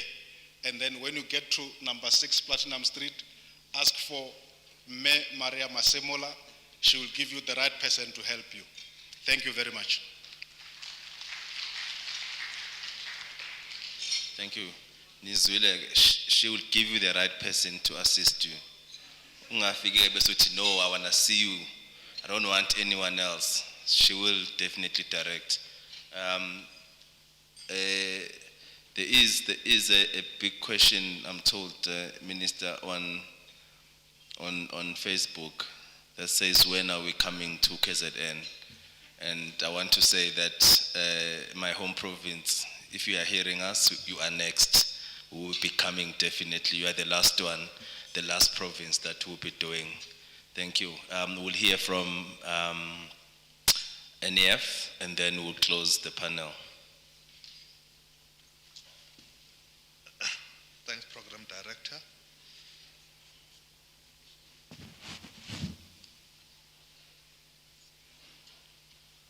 I'll be quick, especially when you're the last speaker.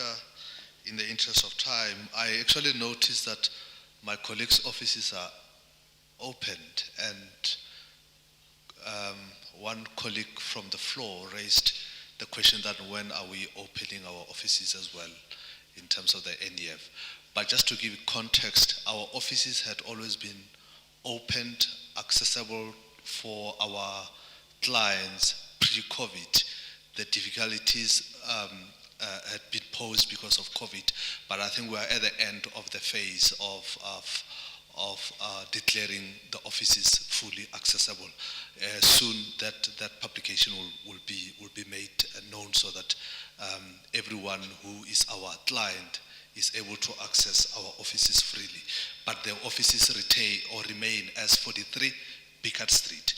There's a colleague or SMME who produces detergents. I think in ensuring that we give you right support, please let's have a conversation around your production.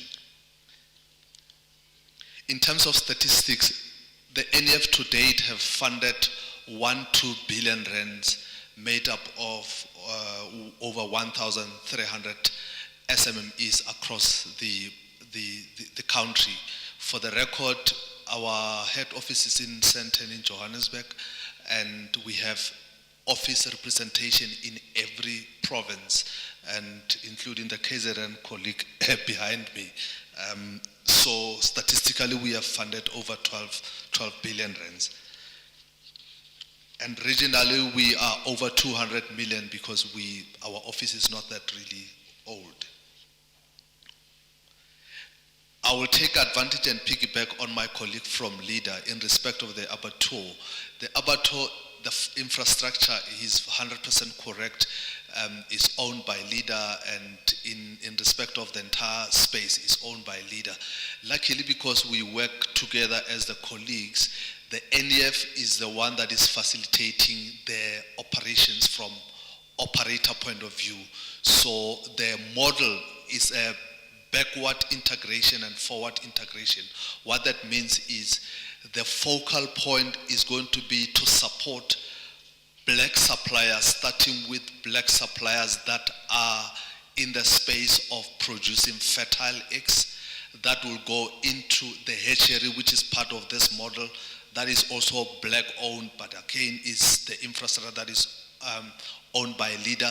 But the emphasis is the fertile eggs, if you are in that space, but you're also black, the support will be going into those suppliers. Equally, the support will also be going into the producers of day-old chicks, if your model is purely around day-old chicks. But the biggest support is around broilers, contract growers, those that are growing the chickens. But the interesting part is we're also going to support the feed producers. So hence I'm saying it's backward and forward integration. And one of our investee or entity will also serve as an off-taker of that abattoir. Hence I'm saying the beauty of it, we are collectively as a team working together with the colleagues from CEDA or LEADER. Lastly,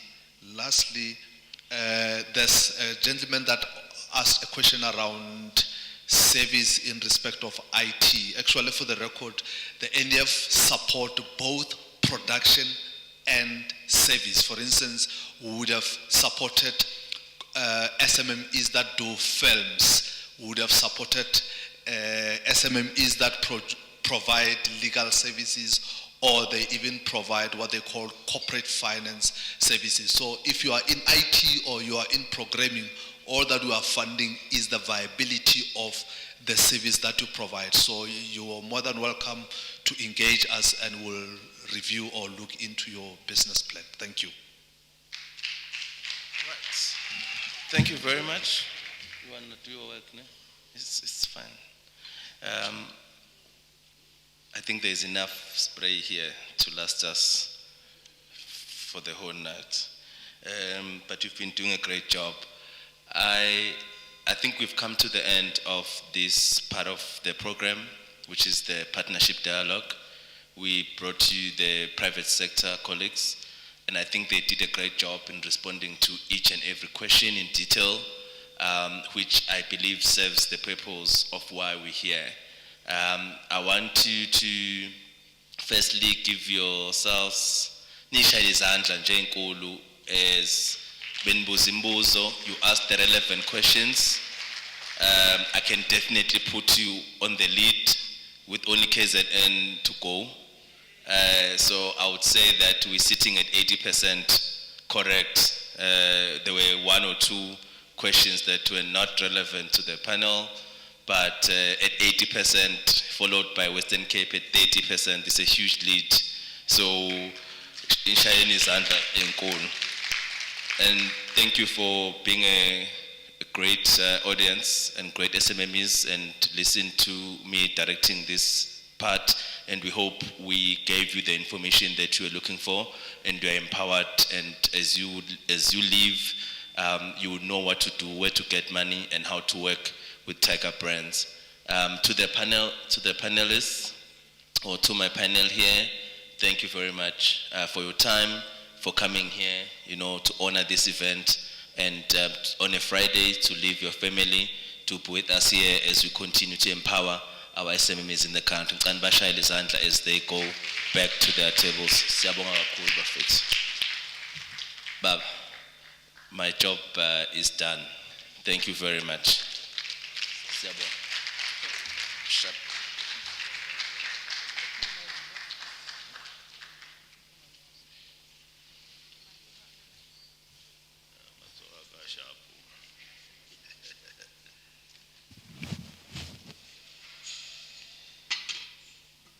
Yeah, you must go, and I can see Tiger Brand is still willing to give further inputs. And he said it very loud and clear that if you want your yield to start around September, around December, your applications must be in by September. And if you want them for winter, January, you must be able to start making proposals. So let's go and try. Dirty our hands to make sure that we're able to feed the nation. A nation that cannot feed itself really will go back to the dogs, I'm telling you. Without much ado, and thank you very much,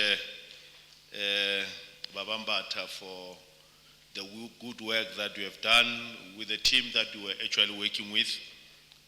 But suffice to say that now we'll call upon, they've written certain names here, some of them I don't know. It's for the first time that I see them. Let's put our hands together and bring to the stage Honorable Thabo Mokoni. They say Andrew these days.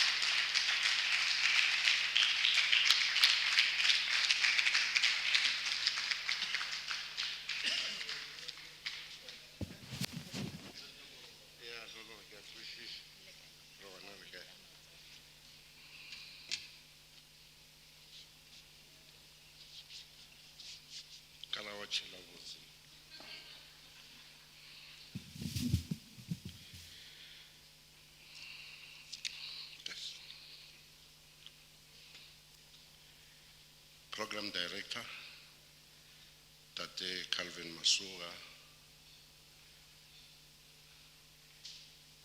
the facilitator, Tate Mbata, Minister of Small Business Development,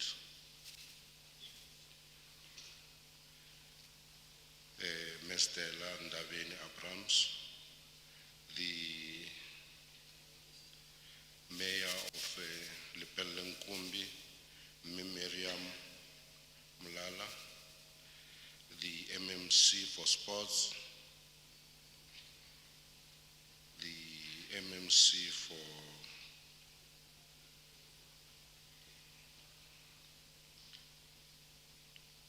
was representing the district, Capricon district.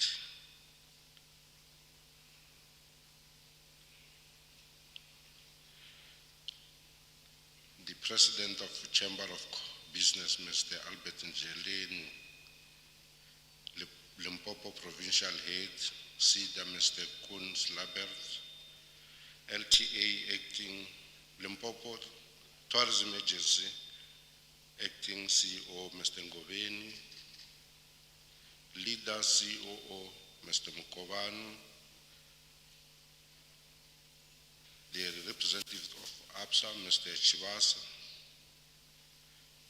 I'm told the Messina Makado SZM CEO is here, Mr.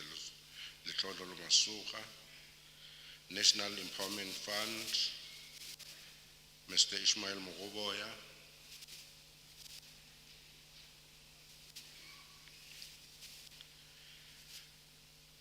ladies and gentlemen, councillors and staff of the departments, national, provincial, and local government, and councillors who are here, our business partners. I must also acknowledge the representative of Tiger Brand. I got a flu. No, don't worry. I was with Anglo-American. I was checked. Yeah, I don't have COVID. And I also vaccinated. Minister, thank you for coming to Limpopo. Gaspedi, Barry, oh, school, we are here. Oh, you are just, I didn't see you. I was just acknowledging in case, you know.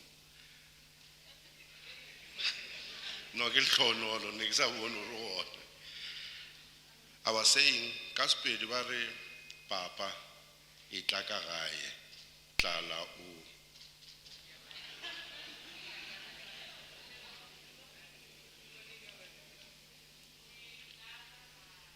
Yeah.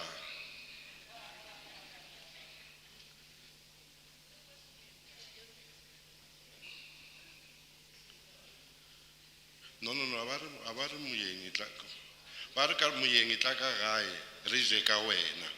Ischangana bari yanyisiwe itisinga tabayini, which means that when you have visitors, we bring all the goodies. We use, in the past, we could have used those pots that are expensive. I get so kichabo bulela ka ore dilo di change majaji. Ka kria ho no bulela ka dipitse tsa gale AMC batho ba beta ka tshediswa. But one or kwena wa khale.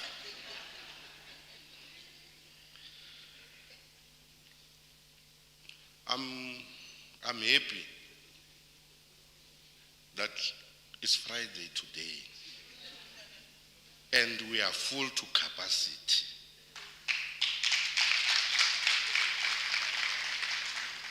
Or serious. We are serious because but renal but wa rata o jaiva re e kitlo wa moki ya coffee to Osaka. Yeah, no, come along. I'm worried, my comrade. Why I'm worried? People speak like we have invited Kosatu here in this meeting. Somebody wants to speak. Jillian, why do you want to speak like you are representing somebody? As if you are not. You see the lady, at least because now that Mokaba guy, my brother, you must give her money. I'm speaking as an MEC for economic development. Motuno fitla mo re batho ba dira di acha re aba yemela arinya ke bao bulela uri wena na ke dira dikoloi tša o ralukisha ke shota tšhelete re ra wa itla mo o tsamaye le rena re ufe ape mo una le di CEO bana. Comrades, ladies and gentlemen, we are not here to play. We mean business. If you still speak like you are speaking for a union, I was a unionist. When I was a teacher, I even helped to form SATU. If I want to speak as a unionist, I know we would have called unions to speak here. Here we have called business people.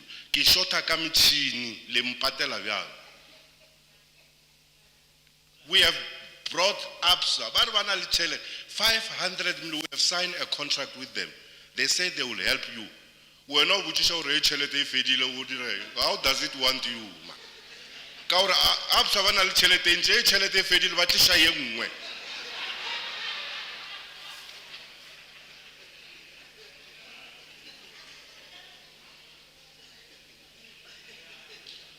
There's a gentleman who called me. I won't say his name. He has been calling me for 6 months, but I called him to come to my house on Wednesday, Minister. He says, I'm doing DOS. I want 800,000 rand because I got contract with material, building material. MEC, how are you going to help me? When I was sitting next to him in my house, I called the CEO of a leader. I said, hey Takan, that's how I speak, hey Takan, why are you not giving this man 800,000? He said, MEC, I'm going to give it to him. If he doesn't, Mokaba is here. That man must have the 800,000 to supply. He didn't come to me to speak English. I come, I go, this and that. This. MEC, you see. By the way, you must know I was a business person. I always tell people, I built more than 80 townhouses in town. Ko Petersburg Street, una le pleke ngoba ke mokoduba houses. Kamo una le ntlo kamo mrao una le 8 wadi townhouses. Ko what cycle? I built 20. I also built some 25 townhouses. Jedinjinya marake wile. SARS yar ke kolota 19 million. Ka lwala ka tlhaja ka baka slima.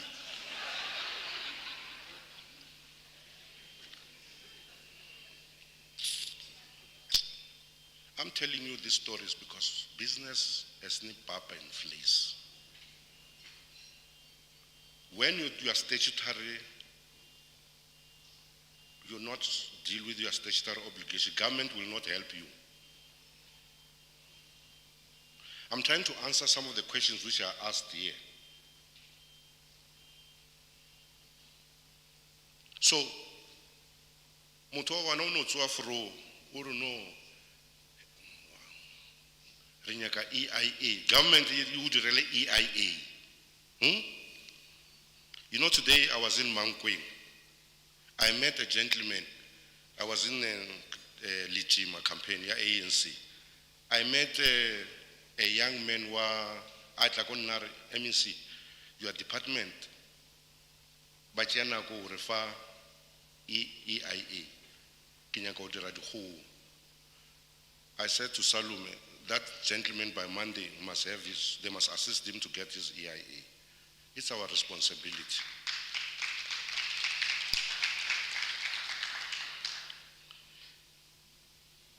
Sama thomo ke nyaka o leboga batho ba Tiger Brand or ba tlile ba le tlhaloseditša kere or how it's happening.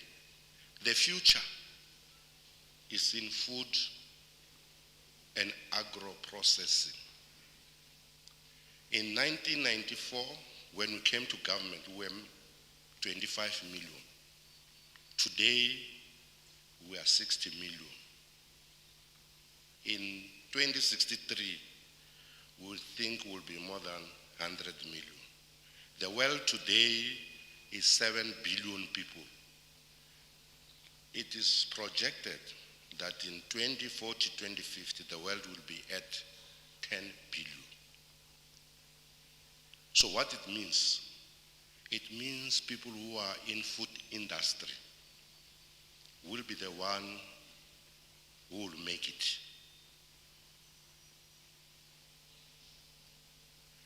When everything was stuck, when we're stuck because of COVID, the only industry which was open was food industry. Erinya ka ubonana ne ria ko Woolworth or ko Saicad or Kaika rio reka le o sa yo reka ba no bona o jika na ka kwa. So it must tell you, you must learn. There's no time that we're not eating. Every day we eat more than 4 times. So it means you must be in that zone. I'm going to have a meeting with some farmers here in Mankweng. There's a milling company there. They are supplying 3,000 farmers are producing food. They send meal into that old man. And I say, we need to help those people. He spoke about NEF and ourselves. We are revitalizing the abattoir, the Wahom abattoir. It's no longer a talk show. It's a reality. We are going to launch it around September. The mayor is here. She's happy. And because it's being supported by government this time, it's going to be successful. And we are saying, you are going to have a lot of people, broilers, those broilers that were having problem in Liwahomu and around, we are going to resuscitate them. It's going to be hectic. The one-stop shop. You know, for 3 years, that's where I have a problem. We have been talking about one-stop shop. For 3 years, we have been talking about one thing, where a person will enter, and when that person leaves that place, would have a company, would have a tax clearance, would have everything. I'm told that finally DTIC has approved that, and it will make our life easier. It's there at next to Meropa, where our office of Limpopo Tourism Agency is going to be. Well, the industrialization of our province, it's something that making sure that it's happening. I spoke about Lhonolo, maybe that is here. We have given them 600 million. Me and him will call each other school, so he told me, a school, are gape re a thoma a re ba appointile kontraka ya o dira ditsela banaka kwa o ra gore mesina di tla ba di buya. We told you when I became an MEC, we had a road show. I said it's going to be happening in Musina. You may find that people are still buying houses in Pulukwan. Are namutsikidula bento, wauswa bento. Nakidula bento, kere bana. Wa usareki ntloko ko Musina. Because houses are going to be expensive. DBS came to us. Okay, let me start here like this. The president came to the province to launch the new gen truck. The mine in Mogalakwena is going for 100 years, 120 to be. We are going to be having a hydrogen hub from Mogalakwena to KZN. Remember, all our cars in 2030, 2040, they will be using hydrogen. We are no longer going to use petrol, or we are going to reduce that. All the trucks of Anglo-American will be using hydrogen. By 2030 or 2028, 80% of those trucks will be using hydrogen. So there's, agree we are giving you wins. It means you must be in Mogalakwena. DBS has spent 32 billion. As we are speaking, they are appointing 4,000 people in Musina Makado. They are looking for people to provide them with the B&B.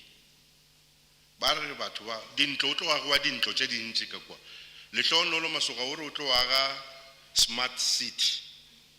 He says to me, we are going to build a smart city. When we met with them in a mining in Dow, they told us that already they are starting to build some houses there. So that's where you need to be. We have the SEZ in Skukun, Fitahom to us. We have given them almost, I think, 90 million. Glencore has come to the picture. We spoke to Anglo-American. They are saying they are going to deal with the hydrogen project in that area. The other thing that Mshonolo told me he's going to do, he said he's going to do a fresh produce market with the farmers there. Fresh produce market yako Johannesburg irauri busy. The issue of broadband, we spend some money in terms of the broadband. Somebody has spoke about MLab. MLab, we are working with them to train people in assisting farmers, everybody to come up with some innovation.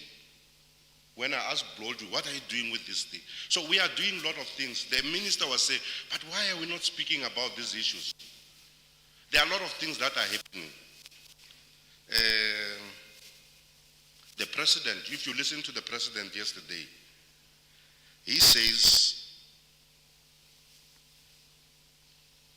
we made a mistake, this government made a mistake by not assisting farmers.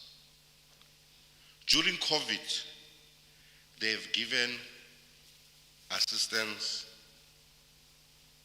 to farmers. They've given them equipments,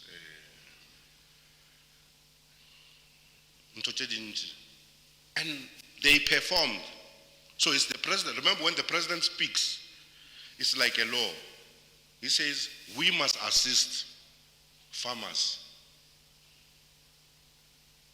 So I'm saying to you that Rina releba musho wa Limpopo realitsepisha gore re tlo bereka le lena.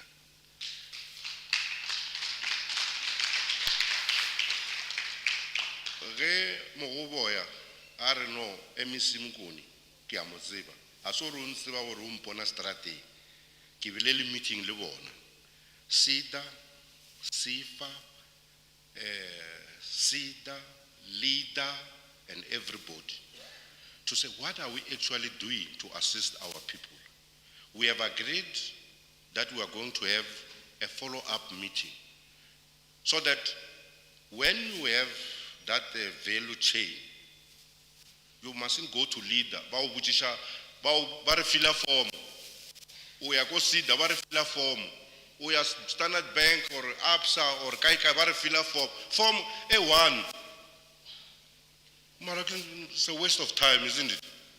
Ever fitting form A1, but once we press a button, but no, Kitabo Mukoni, which are done village 10 number 39 and 40, 13 kilometers from Zanin, 113 kilometers from Pulukwani, and 413 kilometers from Johannesburg. So I'm just saying, that's what they need to do. And we need to do that, Mr. Mokaba. You said SIDA will do that and leader will have to do that. So for me, is that re a promise or a very king kamuka. Tlala ayatshwarela o tshwara motho o mongwe. Mara ntho e le mmakaja kura le ratane. You don't love each other. Le no nyaka mmusho, le na le nyaka mmusho. O kry-a motho ana le ba re ke B&B. O botsisha gore o reka kae sesipe. O reka kae sesipe. O reka kae makere dikere. Sa ke re una le dikere se tsela tsa candle dinner light. O rekile kae. Mara ka mo busy roga mmusho. Mara your brother next door. So how do you Mara you say only buying power, only buying power. So I'm saying to you, I'm leaving you with this Hemrana Jesu Atzamaya. Are ko ntablo la changana untu wa changa. Aku eka ba donto so wa yena. Ndambona ku re amiti yangi. Timbilu ta n'wina ta tseka. Se na famba sweswi ni ya tilweni ka tatana. Ni nge mi siyi mi ri yexe. Ntamsiya na munhu loyi a nga ta mi controla a mi komba ndlela. Ntamsiya na moya lowu kwetsima. U ta mi fambisa. So Linna, I want to leave you with this question. When you do business, what are you doing to your brother or your sister? Are you helping your brother or your sister? Or you just wake up and drive to town to go and buy sisipe instead of rusareke mo. So kauru mahlatsi ki coach ya ngwanaka ke bone o dula ka kwa ntlong bjano ke bone a bala mo a re le ena o fetša ka quotation bjano ke nyaka mo ntšha gore le nna ke a bala ke nyaka mo tlogela ka quotation ya George Washington Carver. George Washington Carver, if uja peanuts, all the peanuts that you are eating, the ingredients say kamuka didirile kiena. It comes from slavery. He says, if you want to be remembered in life, do common things in an common way. Then people will remember you. Thank you very much.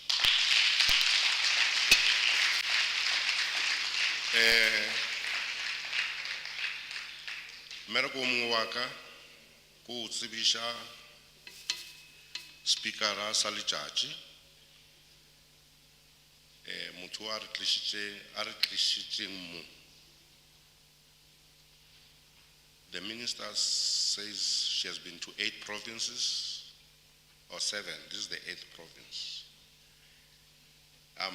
The only thing that I didn't see in this evening's program, maybe Kitabao Bushiu, Mara, in other places where we went, she also brought goodies to business people. So because le naba Pulukwana, le batho ba Bendo, le bo Flora Park, le bo aba le tlela le silo. Mara batla le tlisha tjatjatjhe le lengwe. So Minister ke motho o leng passionate about small business. I was with her yesterday. We spent a lot of time together. She grew up in the Youth League. Recently, she has been elected as a member of the PEC of Eastern Cape. Ke chaza kure ne ke mmotsa gore nka se bolele kudu ka gore ke nyaka go dula gaufi le yena ka gore ke masebotsana. So yeah, so ke me Stella Tembisa ma motla ke bone le leng ba re Tembisa Got it right. Ndabeni Abrams. The minister, the stage is yours. Thank you very much.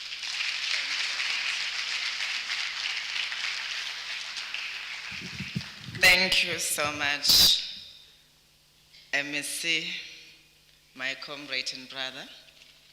And I would like to take this opportunity to greet. Of course, there's bias everywhere. So I'll first greet the table and the colleagues that I was with, those that rely on hands up for them to get jobs, you know. And then if people feel like they don't want to raise their hands, you lose your job. Good evening, colleagues. Good evening to all the government officials here. Good evening to you. How do I do that? To my squad, Sam Serapi, my panelists. You saw the rugby team that we brought here. Squad is I'm a blesser. The real blessers, not those useless things of yours that don't empower you. You saw them, they're blessed with information that's going to change your life for good. And that's what a blessing means to us as Christians. So don't think about other things. These are the people that have carried us through in ensuring that indeed we deliver on our promise. But a special greeting also to you hustlers. Hi hustlers. How are you? You look like you're tired already. You wanna go and dance? Is there a chubara here? Okay, I wanna take this opportunity firstly to appreciate your presence here. We may have called you here and you may have opted to go do what other people are doing right now. And it would mean that we wouldn't have delivered on what we had committed to do. Abuditaba says the president has given a clear mandate in terms of what needs to happen. But unfortunately, we can't do that just by ourselves. We need you to be innovative. We need you to be creative so that in this journey that we're talking about, that must take us to the destination of delivering the economic freedom, it's a journey that is really inclusive in nature, but at the center of it, a journey that will ensure that our economy indeed gets to be transformed in the true sense of transformation. The MEC did mention that we're no strangers here to this province. I mean, like we were here from yesterday. I'm even thinking that I deserve a plot, Mayor. You can be generous, you know that you are allowed to be kind and give other kids plots. So we started in Waterberg, wherein we engaged, as the MEC explained. We met great business people who were impatient with us, not for handouts, but they were certain that all they need from us is to create a conducive environment for them to thrive. They did not make demands. They said, "Hulumende siyaqhuba." I don't know if you got that. I've heard people speaking Sepedi here, and I made sure that I'm going to throw my suitcase so that you can feel it. They said, "We're not going to be waiting for your government, because we do understand that your purse is very limited. we do understand that money is out there. And as they explain that, of course, confirming that government only contributes 30% to the GDP and 70% lies in the private hands. That's why we make sure that when we come to a province for these road shows, as we spend money on hotels, but on the last day when we close, there's the private sector that must share with yourselves the opportunities. Because one of the things that we've been doing is to ensure that big businesses get that environment they deserve through the legislation, regulation, and incentives. But we haven't been monitoring the impact of what they are talking about. So these partnership dialogues present us with that opportunity of them telling the story and having entrepreneurs asking them to say, we hear you are saying ABC, but we have not seen EFG. And how do we therefore make sure that we come together and ensure that we work together towards growing our economy? As the MEC indicated once more, that this is the 8th province that we have visited, and having listened to the SMMEs and cooperatives that we met in Waterberg, just like the ones that we met in Mulemule today, we're in Mulemule. We have taken a conscious decision that we're not going to leave anyone behind. And if we were to grow the economy, we're not going to only focus on developed towns in the provinces, but we're going to go to the small rural towns, because that's where opportunities exist. People of Gauteng will tell you that their markets are saturated because infrastructure is there, it's highly industrialized, but areas like Mulemule and Elliotdale in Eastern Cape are the areas that still have people that must be built homes, still have people that their houses must be provided with energy or solar, whatever different forms of energy. Schools in those areas are still made of mud, and therefore they need to be built, and the other opportunities that are there. But at the center of it is the fact that they do have land, which is a critical resource that is not available everywhere. Now, as a government that has a responsibility to create that enabling environment, ours is to make sure that we go everywhere, corner to corner, in order to engage with those people in those areas. MEC, as we traveled, we do realize that we've been in government for 27 years, but there are still municipalities that do not have grade 7 CIDB construction companies. And that's a cause for concern.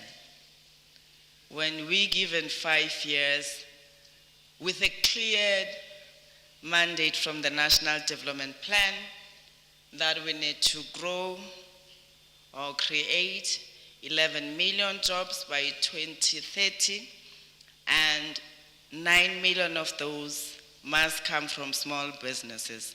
Now, how are we going to create those jobs if small businesses are not given an opportunity to participate meaningfully in the economy? If we keep on taking everything outside the province that votes for yourselves, the province that ensures that it pays rates, and we also get comfortable with a 30% allocation to local businesses, we don't find anything wrong with 70% that leaves our areas. And that is why our economy has not grown. Because at times, those that are involved in this work that we do, practically the entrepreneurs, not just the tenderpreneurs, because there isn't much innovation from the tenderpreneurs, but the entrepreneurs are the ones that must make it their responsibility to understand the ecosystem they operate in. And understanding the ecosystem means you should be able to understand what bylaws exist in your municipality, so that you're able to advise the municipality that this bylaw that you have passed is going to exclude us from participating in the economy. Just like we have seen in Cape Town later, wherein, I'm sure you've seen on social media, a group of women who were involved in the poultry project when they were removed by SPCA because they were using the old legislation and the bylaws. And at times, these legislations are developed and passed solely to exclude others, but without saying for these ones only. If you observe what has been happening in our country in the past, our people were removed from where they were at, they got their land taken, and all the other legislations that were introduced, and people were passing legislation to do that. And those that came before us made it their responsibility to go and study law at school, because they knew that if they have an appreciation that now their human rights are violated, they need people to defend people against the injustices that were there. They married wiser, they married social workers. If you've read about your struggle heroes, they married teachers. And all of that was meant to ensure that we're able to provide education to the cadres that were there that ought to deliver the freedom that we have today. That's why when you look at the caliber that went to exile, Robben Island, and everywhere else, and when you listen to them, the content that they have, just like President Zuma, you will hear people complaining, yeah, he doesn't know how to call figures. And I look at everyone, I'm like, your grandfather that did not go to school, is he able to meet Zuma's thinking and capability if you think you're too smart? And these are the things we take for granted when we ridicule the public reps. But what I'm trying to show is the thought of school that they went through, wherein you find them being able to engage on certain aspects that under normal circumstances, if you have not been to school, you won't be able to. They understood the system. They made it their responsibility to study it, identified loopholes, and they defeated the system. Hence, today we're talking of a free South Africa. The question is, this group of entrepreneurs that we have today, do we understand what the revolution we are embarking on needs? The public servants, the private sector, and everyone that is involved in the ecosystem. Do we understand what needs to be done in order to deliver the second phase of the revolution, which is your economic freedom, in order to avoid what we have seen in KwaZulu-Natal in July last year and in Gauteng?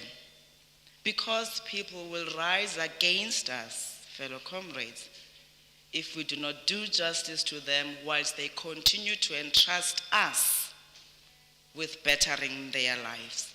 But again, we can come as policymakers and have all the great plans and policies, but if there are no people to follow up on those, including advising us that are responsible for development of small businesses, because you can ask Mbatai here, he's not an entrepreneur. You can ask many of us, which means as much as they have the education they have, that talks to the responsibility that they must provide strategic leadership and an end, but the know-how and the challenges that entrepreneurs go through, they don't have. They have the framework that they were taught at school. The entrepreneurs, the ones that wake up every day, get to experience the challenges and wake up again tomorrow, although they were told that we can't see you because we do not have an appointment with you, and you are turned back. Although you have applied for funding that we said we provide to small businesses, your application gets to be declined. But tomorrow you wake up because you understand the importance of being resilient in the journey that you are undertaking. And you are the ones, therefore, that must not shy away from the legislative process. Because any legislation that we make, if it prohibits your innovation or your entrepreneurial spirit, it's no good, because it is not going to help us grow the jobs. It's not going to help us create jobs and grow the economy. And that is what we are mandated to do. President Ramaphosa, during his State of the Nation address, spoke to two important components of the work that we do. That of reviewing the legislative framework, specifically the Business Act, and that of appointing Mr. Ngosi, the red tape czar, and putting him right in his office as the highest office in the land. And we've had people speaking great Sepedi and Sekhuwa of how the president is scared of his ministers who are useless, that now he has to appoint other people to do the job. And again, you get to get an appreciation of the ignorance of the learned. That people do believe that red tape can be dealt with by the Department of Small Business Development.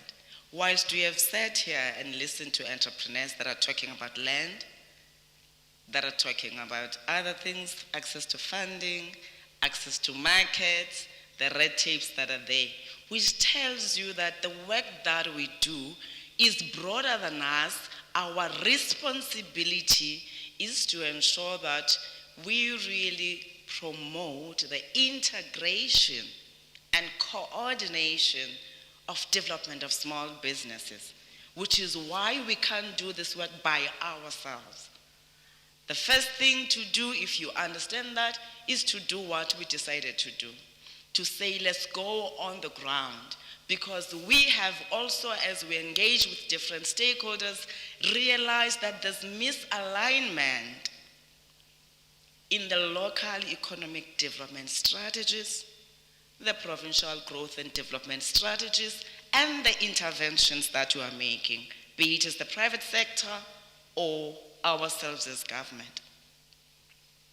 As a result, we find some of you double dipping on the opportunities that are presented. We find the same business plan that has been approved by SIFA in Pulukwane being taken to Limpopo, to Mpumalanga and to Eastern Cape, even if the environment will not allow for that business to thrive, because in that area, it's not a solution to the challenges that are faced there, because the business opportunity is about a challenge that is out there and you provide a solution through your product. Now, if you just do copy and paste, it may not work. And we ask ourselves, why have we been providing money but businesses are failing? Because we focused on the business plan. And how many entrepreneurs understand how to develop a business plan? And how many business, what do you call them? Those people that do business plans? They are just service providers. Business advisors. How many of them are entrepreneurs? Or they know the framework of what government needs and the private sector needs? A great concept on paper that at times does not find expression on what is happening on the ground. You get the money because the business plan was looking so good, but in terms of translating it into the actual business, because again, we have failed to provide the pre-investment support and post-investment support.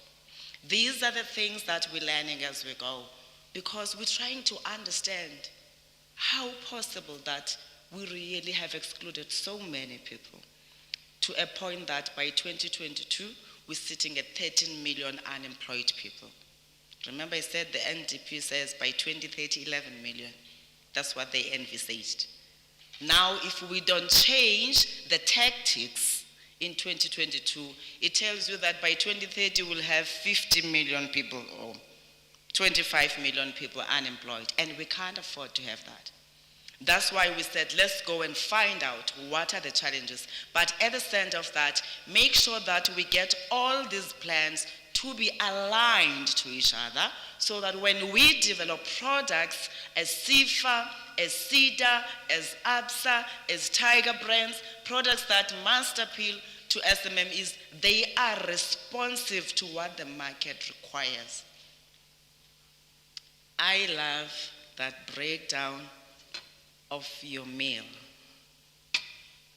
I was told that people of this province love KFC so much. But if we were to ask how many farmers here that are producing potatoes are supplying KFC, how many would I get? As much as you love streetwise too with your chips. But very few farmers are benefiting on that. And that talks to a weak economic strategy. Because if we have a clear LED strategy, we're able to design what we want to see in our area. And therefore, the person responsible for special planning, if it's not a same unit, the person responsible for infrastructure and all the other units, they feed into that plan. The investors, when they come, they know what is expected of them. That yes, we will give you a space to build a mall, but you must know we have designers here. Therefore, if you are a clothing shop, we do expect to see our designs in your shop as part of empowering the locals. If you are selling your ShopRite, Pick n Pay, and Mang Mang, we do expect that we have farmers here that have beef, and therefore at least we must be able to buy from them, including SIFA and CEDA and NEF that fund, and Tiger Brands that fund township businesses, Chisanyama. Where does the money go to? Supplies, all of those. And these are the things that we overlook because we believe that the only way for us to change things in our economy is by getting mining rights. And we're not all going to get mining rights. They are gone. We've missed out on that. We've missed out on that the same way we are going to miss out on the digital economic spin-offs if we don't understand what needs to be done, because this is a different space. The battle is about, somebody was talking about 4IR and everything. The battle now is the battle about the space. Who must occupy that? That's why people are fighting over spectrum. That's why others are saying, actually, spectrum is an old technology. We can utilize other things to get people connected, satellite and the likes. That's why others are saying we can't survive without Wi-Fi. But all of us seated here have had only 2, 3 who are talking to that digital infrastructure component. I haven't had people who are talking about how to ensure that that data is going to be stored, the storages, and all. And these are the new drivers of the economy. Food standard, because you have to eat, learned, poor, and what, rich, and whatever, but you have to eat. You don't invest in that sector, you're going to miss out and continue being a consumer, just like you were all mine workers in the mines. When you're lucky, you get BE shares. You can't even tell the difference between a diamond ring and a crystal stone. But you, coming from a province that is so rich, I'm trying to just show you if we don't pay attention and try to understand the ecosystem that we're operating in, we're gonna miss again. And these are the opportunities that are here. That's why we said to CIFA, we're gonna ensure that in the services that we are providing, we also provide funding for those that you are saying they are what? Where's CIFA? The minister, those ones are high risk. There's a language, some English that says something like that. And those ones are the energy sector products, those are the digital products, those are the pharmaceutical products. We live in this world, we've seen COVID, but all we want to do is to continue consuming the products. We're not thinking of building that capability amongst those that already exist in terms of providing support. We come here, as the MEC was saying, we talk about market because we don't see ourselves as the market. Because we believe in competing with each other and compete for a tender of 15 million rands that will come after 20 years. Once off, you kill each other, get in the papers, you got 10%, 3%, and whatever. And it doesn't make any difference. That time, not even a civil engineer, you still have to go and get people with professional skills to help you get the money. Instead of looking at the things that can help us grow the economy, not the ones of yes, the tenders are a good way in terms of access to capital, but it's a once-off if you have not invested properly. So the capital that you generate out of that, you're supposed to invest in a proper business. I always laugh at this, and Masucha thinks I'm nasty. You met somebody, I always say I feel for the girls that are not married yet. You met some men there, what do you do? Or you ask a girl, what does your man do? No, he's in business. What kind of business? No, yeah, tenderish. Oh, what business is tendering? We get clothes every day, we dress up, and that's what is business. Creating wealth.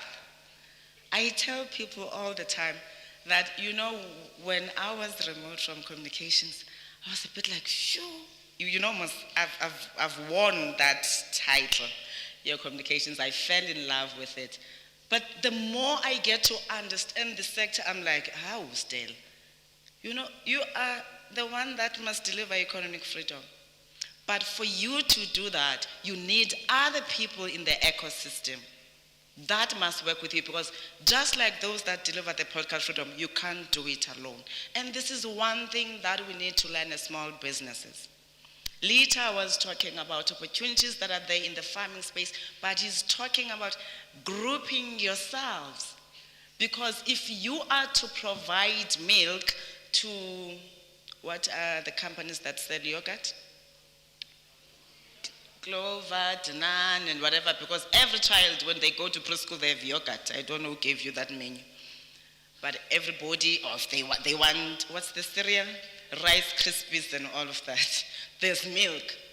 But we're not thinking that if I am farming 10 cows, and she's farming 3, and she's farming 2, we can come together and be able to say, for Limpopo, we can provide you. Because when they say they need 50,000 liters of milk for them to produce those, it doesn't mean I must have 50,000, but it requires us to be smart here. And then do the right thing. Stock fell that you love so much. Not only for groceries, got December. You know that money that you make? You can just decide that, okay, we're going to be in a stock fair for business. If we want to buy property, or if we want to make sure that we buy a quarry or whatever, that must help us generate income. And therefore, is this group of SMMEs, this month we're giving this one, that month we're giving that one. And you are therefore saying, even if we are rejected by CIFA, by ABSA and everyone, but we are crowdfunding ourselves. And as I said, these are things that we do, but we never bring the business element into them. How many of you are having insurances? You love funeral ones. I'm not going to ask about investment ones, because most of you like thinking about death, and then you think that your money must be charged only when you are dead. Your family is going to get rich. You have funeral policies. How many of you subscribe to black-owned funeral policies? Which is why we see them all the time, they kicked out of business, just like you have seen 360 if you followed the story of 360. If you follow the story of African Bank and others that are there, because as much as we also responsible for legislative environment, there's other sectors that we have not managed to transform. But as I'm saying that, we do not know what are the challenges that you are facing when you want to enter into the financial sector. You know it better. Therefore, be involved in that process when we develop the policies. So that when we talk about providing a business development support, you're able to say, you know what, this product is not going to help us. And this is why we said we have to enhance our own internal capacity. Because how are we going to advise nuclear businesses if we don't understand nuclear energy? How are we going to advise people of the opportunities in the digital economy if we don't understand the entire value and supply chain of what makes a digital economy? How are we going to be able to say, okay, we missed out on the diamonds, but we do know that there are rare earth deposits. Limpopo is good in producing those in your mines. I don't know if you know who owns them. If we still have some, then we go and engage Minister Matashe to say, can you please at least make sure these ones, they can be given to a particular grouping black, we've missed out on others, so that we can claim a component in the technology devices. Because they use them, the battle China and whatever. It's about all those things. But it requires us to understand the ecosystem, which means that we would say at COSAS, that each one, teach one, comes to reality now. If we're not prepared to learn from each other or teach each other, even these opportunities that I explained here will leave you dry like that, because you won't know what to do, because you are too scared to ask, and you are too selfish to share. And that's one thing we must really ask God asincede ngayo. You know? To be self-centered and selfish. God has to help us do away with that evil thing. Because we have not grown. This competition has not taken our country anywhere. And we believe that we have the potential to rise, but we can only rise when we rise together. As I'm saying to you, we have allocated a sum of 2 billion rands that must go, not for Limpopo, you, 2 billion rands that must go towards credit guarantee for SMMEs. But again, we are aware of the realities on the ground.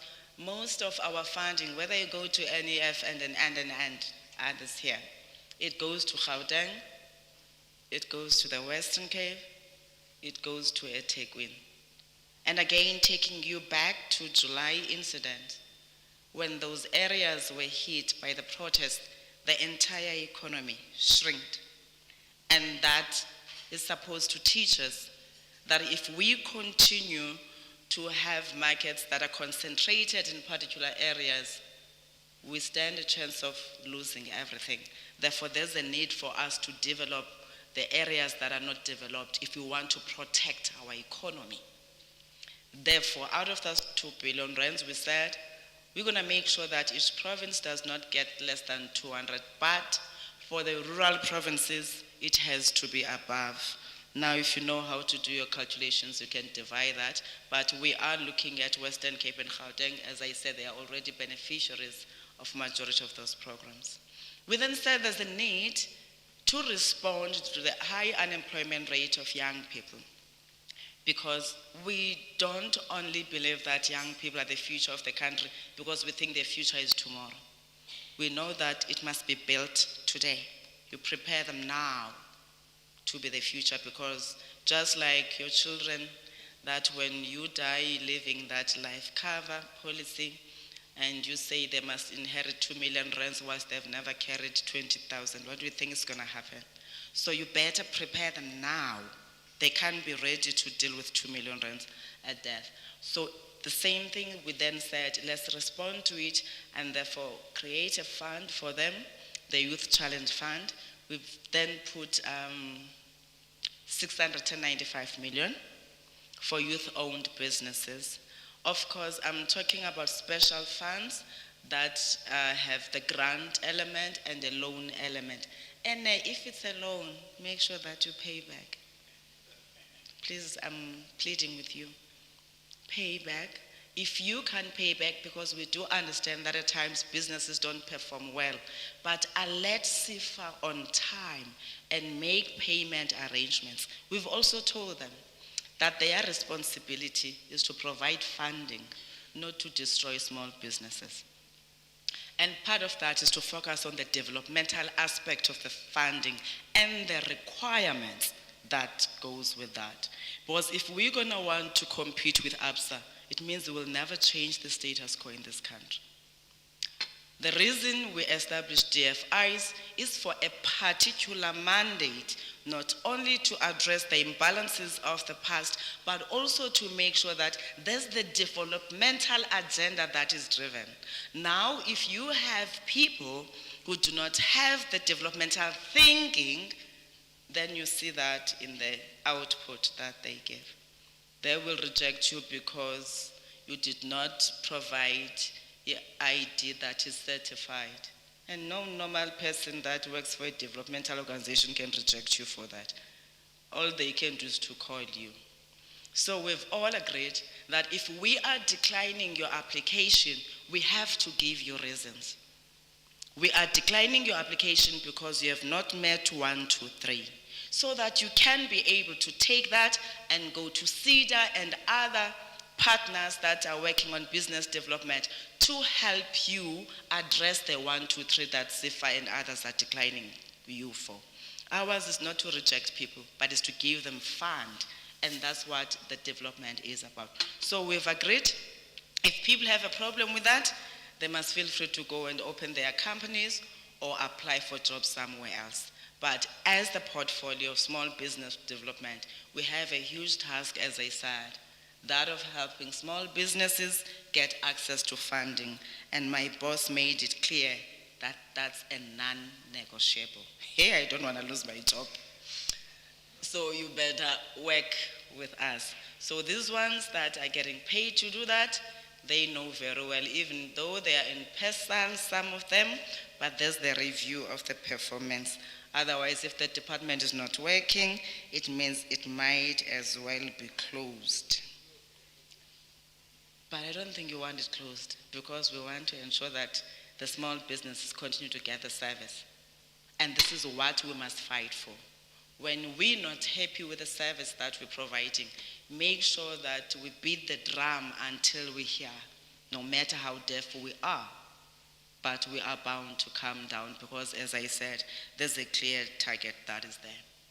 We have agreed, because you are the 8th province, as I said, we've heard that we don't have enough footprint throughout the country. You're fortunate because you're in Polokwane. You go to Mulemule and other areas, they say, we have to take a taxi to Polokwane to access CEDA or SIFA, including SARS and the other things that are required. So we said, because we're a listening government, we're going to therefore add 80 service, what do you call them? Service access points in certain towns where we do not have presence in. And this we do because we want to bring the information and the services closer to the entrepreneurs. We understand that, as I'm saying, if we have provided you with funding, or whoever has provided you with compliance and all of that, but we also understand that the cost towards compliance is so expensive in this country. And we have a responsibility, therefore, to reduce that cost. They want tax clearance certificate, they want bank account, they want all the English things that they want. And they, as they want those things, they require, they've lapsed. You've applied for tax clearance certificate, you did not get business, and then it lapsed. Now you can't get a business opportunity because, and when you finally get a business opportunity, your account is closed from ABSA because you were not making money. Now you lose or your invoice gets to be delayed in terms of payment. When you finally get something, then they tell you of whatever opportunity that you're going to miss out. For example, on the initiatives, the ETI, the Employment Tax Initiative, that many small businesses missed out during COVID, and the UIF and the COVID relief funds because of non-compliance. So we said there's a need for us through that agency called CEDA to make sure that we develop a digital platform that must have all of these in one. We're doing this because we understand that those that were not employed, actually even now, there's still the Ramaphosa Fund, they were able to apply during the COVID period. They were able to apply using their cell phones, hawkers and everyone. So we do believe that at least COVID has helped us with one thing, leapfrogging us to the digital society that we're talking about, and therefore let's leverage on that. Develop a digital platform, but at the center of that, because ours is not for learned people only.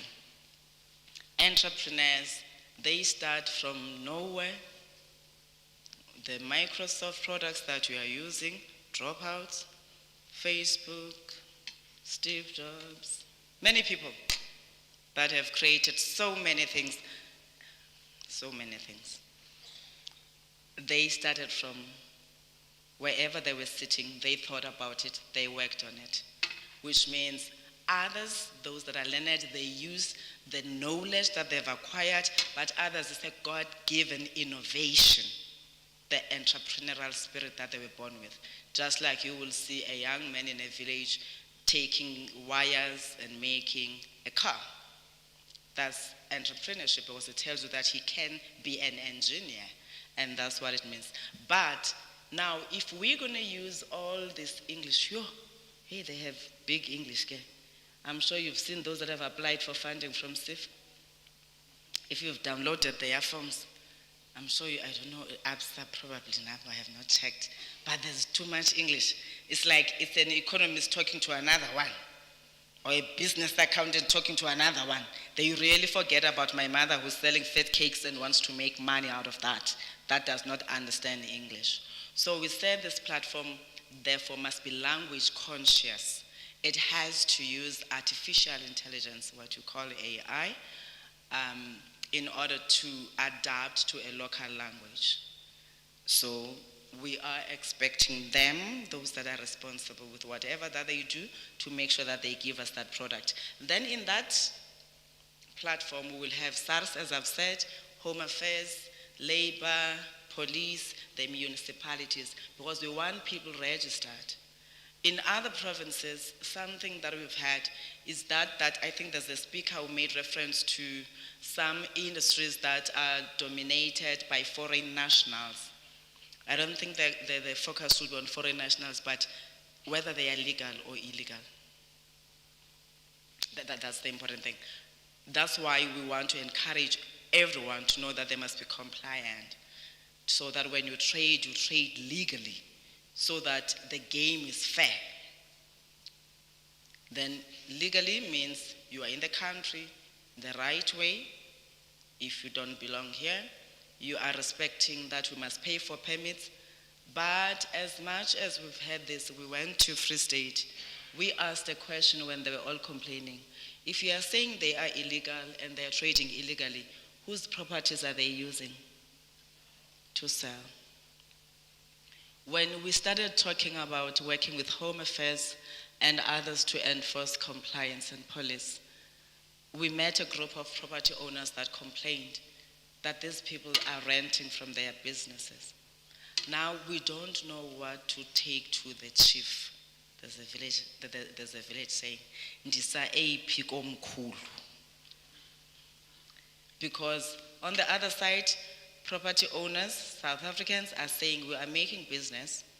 Other people are saying These people are trading illegally and they're occupying our space. And again, this talks to us understanding the ecosystem, because even if you're a property owner, you need to understand that at least you must conduct business in an ethical and legal manner. Therefore, you have a responsibility to make sure that if you are leasing out space, you're leasing out space to people who are trading legally. Otherwise, now you have to be charged. So we are working with them, and that platform will have all of those so that the municipality can take a conscious decision of who it gives permits to. And we're not going to take responsibility or be blamed for that, because you would have looked and those that are renting space out will take responsibility. All of this we are doing because we are saying we understand that time is money for small businesses. If you have to run around going to SARS, going to police to certify, and at the end of that, it's costing you time. By that time, they tell you the tender is closing at 12. So we want to help you get all of that in that one-shop center. On top of that, we are merging CEDA, CIFA, and the CBDA. We've asked Cabinet to give us an extension of 20 months, which we are left with 19 months now, in order to consolidate all the processes, systems, and everything in place. Again, we're doing this because we want you to go to one place when you need the services. And it means the priorities for funding from CIFA shouldn't be different from the priorities for business development support at CEDA. Looking at what needs to be done. But if we are doing all of those and there's no alignment with the provincial growth and development strategies and LED strategies, again, we're going to miss the point. That is why we're emphasizing that the municipalities must help us beef the capabilities of the people that are manning the LED offices. I don't know why, but we've seen it's a unit that is normally undermined. I don't know why. Maybe it's because we don't understand the importance of it. So we agreed that working with CIFA and Minister Nzimande, we'll look at some of the unemployed graduates that are in our space that we must therefore put in certain municipalities, because we want people to go closer or nearer where they stay, and the municipality is the first leg. And the municipality mayor ought to ensure that, because it is the coordinating body by nature, local government, so they need to know all the services that NEF provides and all the other people. And that's the empowerment that we're talking about, that we're partnering with the municipalities on. We have set aside 953 million rands for township and rural enterprise program. You've heard them when they were talking here. Others were saying we're going to partner with the department because we want to focus on that township economy. If you remember, the Township and Rural Enterprise Program is what they are calling TRAP. If you remember, if you've been a beneficiary, the cap was 350,000. And we all agreed that why do we want to reduce township businesses to 350,000, whilst it is them that do not have access to broadband or Wi-Fi? So why do we want to make them to continue to consume instead of being able to create a fund that at least must help them to be able to deploy towers around, because that's lifetime investment, unlike the tent. That's why I'm saying it's important that we must understand this environment that we operate in. When they've put a fiber line to your house, that's lifetime money profit that they'll be making. And once they know that everybody has moved into the digital space, they're going to increase the prices. So you are forced, just like the land you're fighting for. Others are busy putting infrastructure right now. By the time you get that land, it will be worthless because you have to pay for everything until you don't afford it, because the infrastructure that is there is not yours. But we have an opportunity to tap into that space now, Mayor and MEC. To say, as we have done through LEADER, now if the Department of Communications and Digital Technologies with its partners, they are saying they're going to connect public buildings. How do we take connectivity to homes? Because our children still need access to that, and the devices that we're going to use in the future require. And it's an opportunity on its own.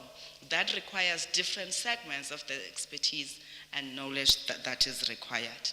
So we said, we're increasing the 350,000 at least to 1 million rands for now. We're testing the market. if there's going to be an interest to take up other projects, as I've said already in the energy space, it is the townships and villages that need to be energized.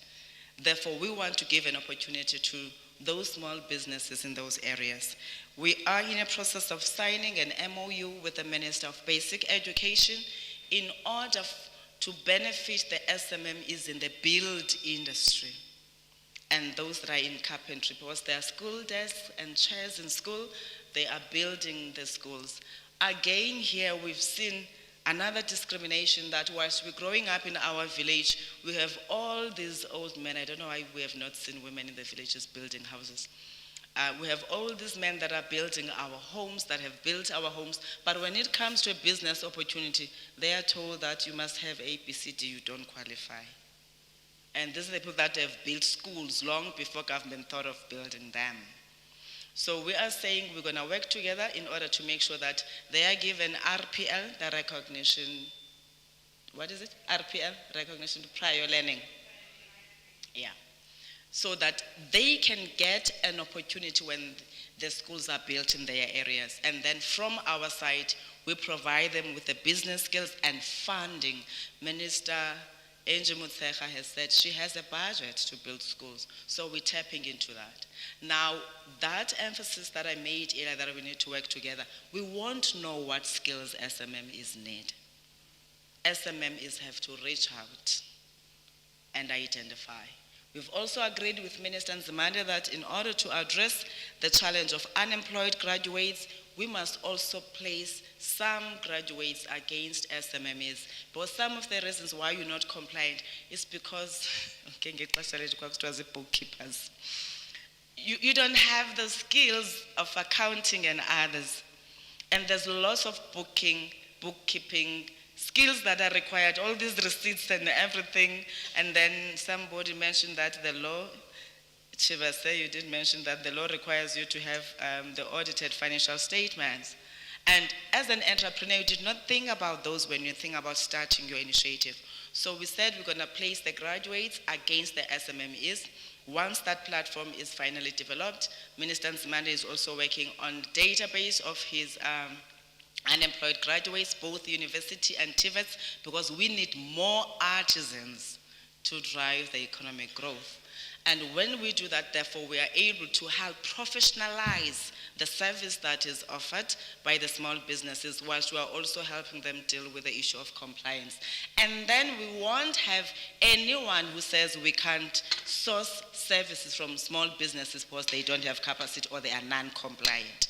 We are engaging with SARS on the issue of tax clearance certificate to say at least there should be some exemptions for small businesses depending on the turnover that they make and the size, and that will talk to probably 2 years. We are on engagements. We will announce when we have reached agreements, including the Department of Labor on UIF. And one thing that we're engaging with Minister Godongwana on is the issue of incentivizing SMMEs that hire people.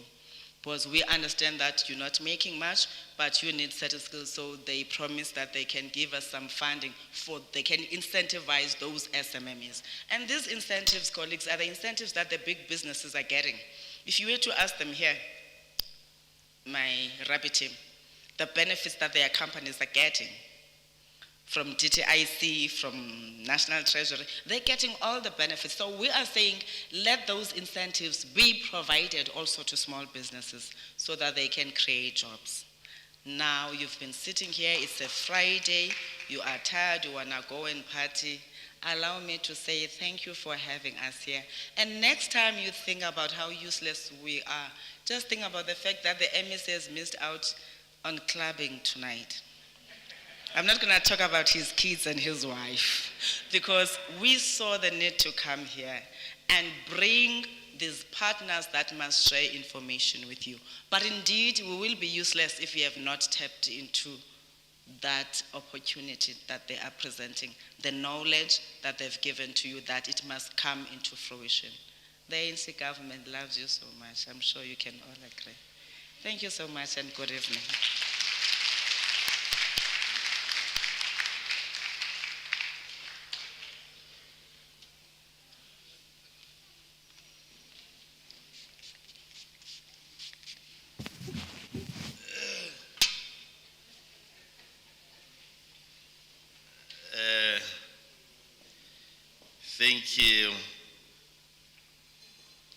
Minister Ndabeni Abrams for sharing the information with us this side of the province.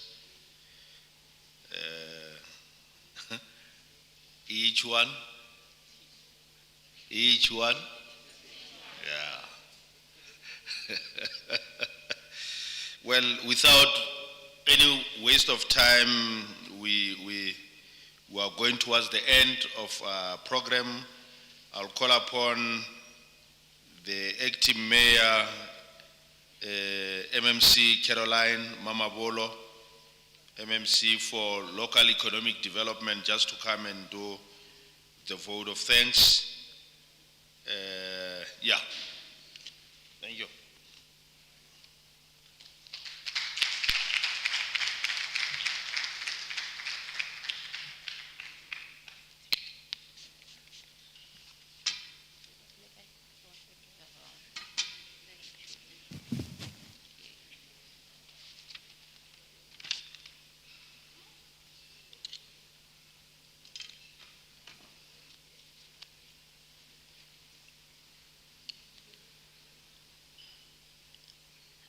Thank you, the program director, for this opportunity. Program director, Councillor MC Masora, the MMC for planning in CDM, Honorable Councillor, Honorable Stella Ndabeni Abrahams, our Minister of Small Business Development, Honorable Mr. Thabo Mukoni, our MEC Economic Development, Environment and Tourism, Executive Mayor of Lepelle Nkumpi, Miriam Mulala, MMC for Sports, Arts and Culture, Councillor Tebele Mamabulo,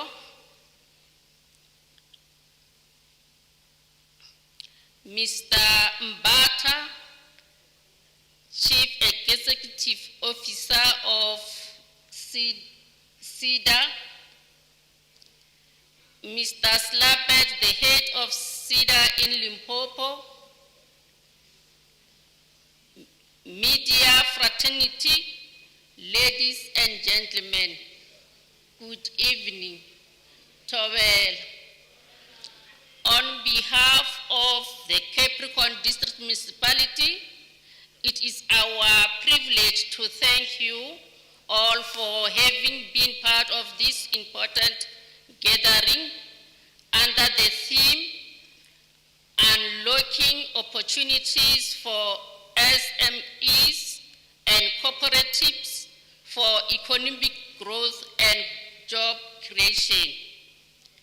Let me begin by thanking the Program Director, my colleague in CDM, Councillor Masura, for the brilliant with which you have run the program.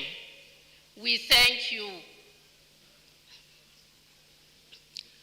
Program Director, allow me to also acknowledge and thank the executive and thank the MMC for Sports, Arts and Culture, Councillor Tebele Mamabulo,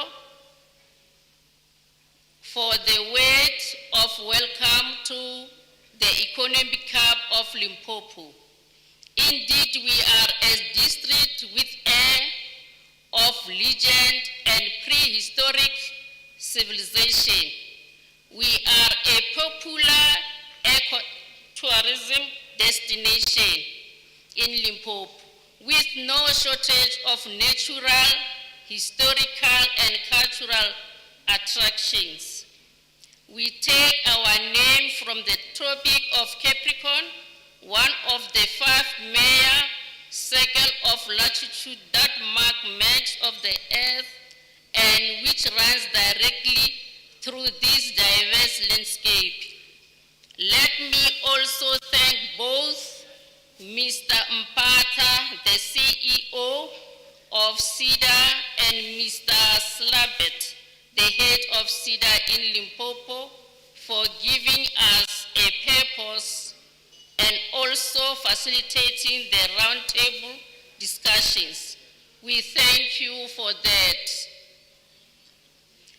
MEC Thabo Mokoni, our MEC for Economic Development and Environment, your remarks are well received, and we would like to thank you, leadership, in this province when it comes to issues of SMMEs. Minister, we are looking very well with this department. Our local economic development unit to strengthen our SMMEs. Let me take this opportunity to thank Honorable Minister Stella Ndabeni Abrahams, our Minister of Small Business Development, for sparing us time in your busy schedule and for the gallant effort to continue ensuring that discussions around the SMMEs and unlocking opportunities for SMMEs and cooperatives for economic growth and job creation are taking place. This will encourage us as municipalities to continue mobilizing resources and training knowledge that the national government will be backing up. Thank you, Honorable Minister, for spending time with us.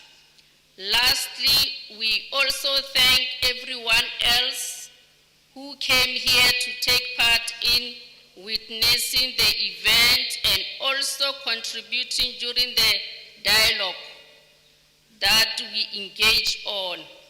Your presence and your contribution here speaks volumes about a united front and share a common vision that we all have in ensuring that together we shape the future of SMMEs in our district and in our country. Good night. I thank you.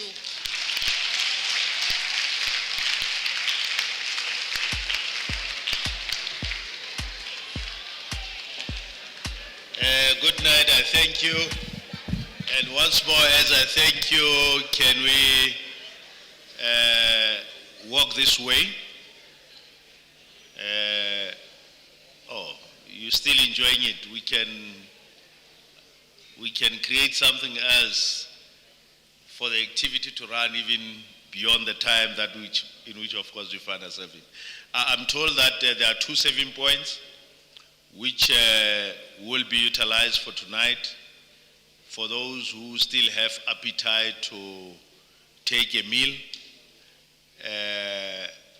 The table of the minister will be the one that leads us towards that corner over there. And I would request you to stand up right now and go and dish out so that we can have a proper control. As I said, just move straight to that other corner there for you to get your dinner. And there will be convening, the second one will be this one, going to that other table over there. Then from there, there will be convening.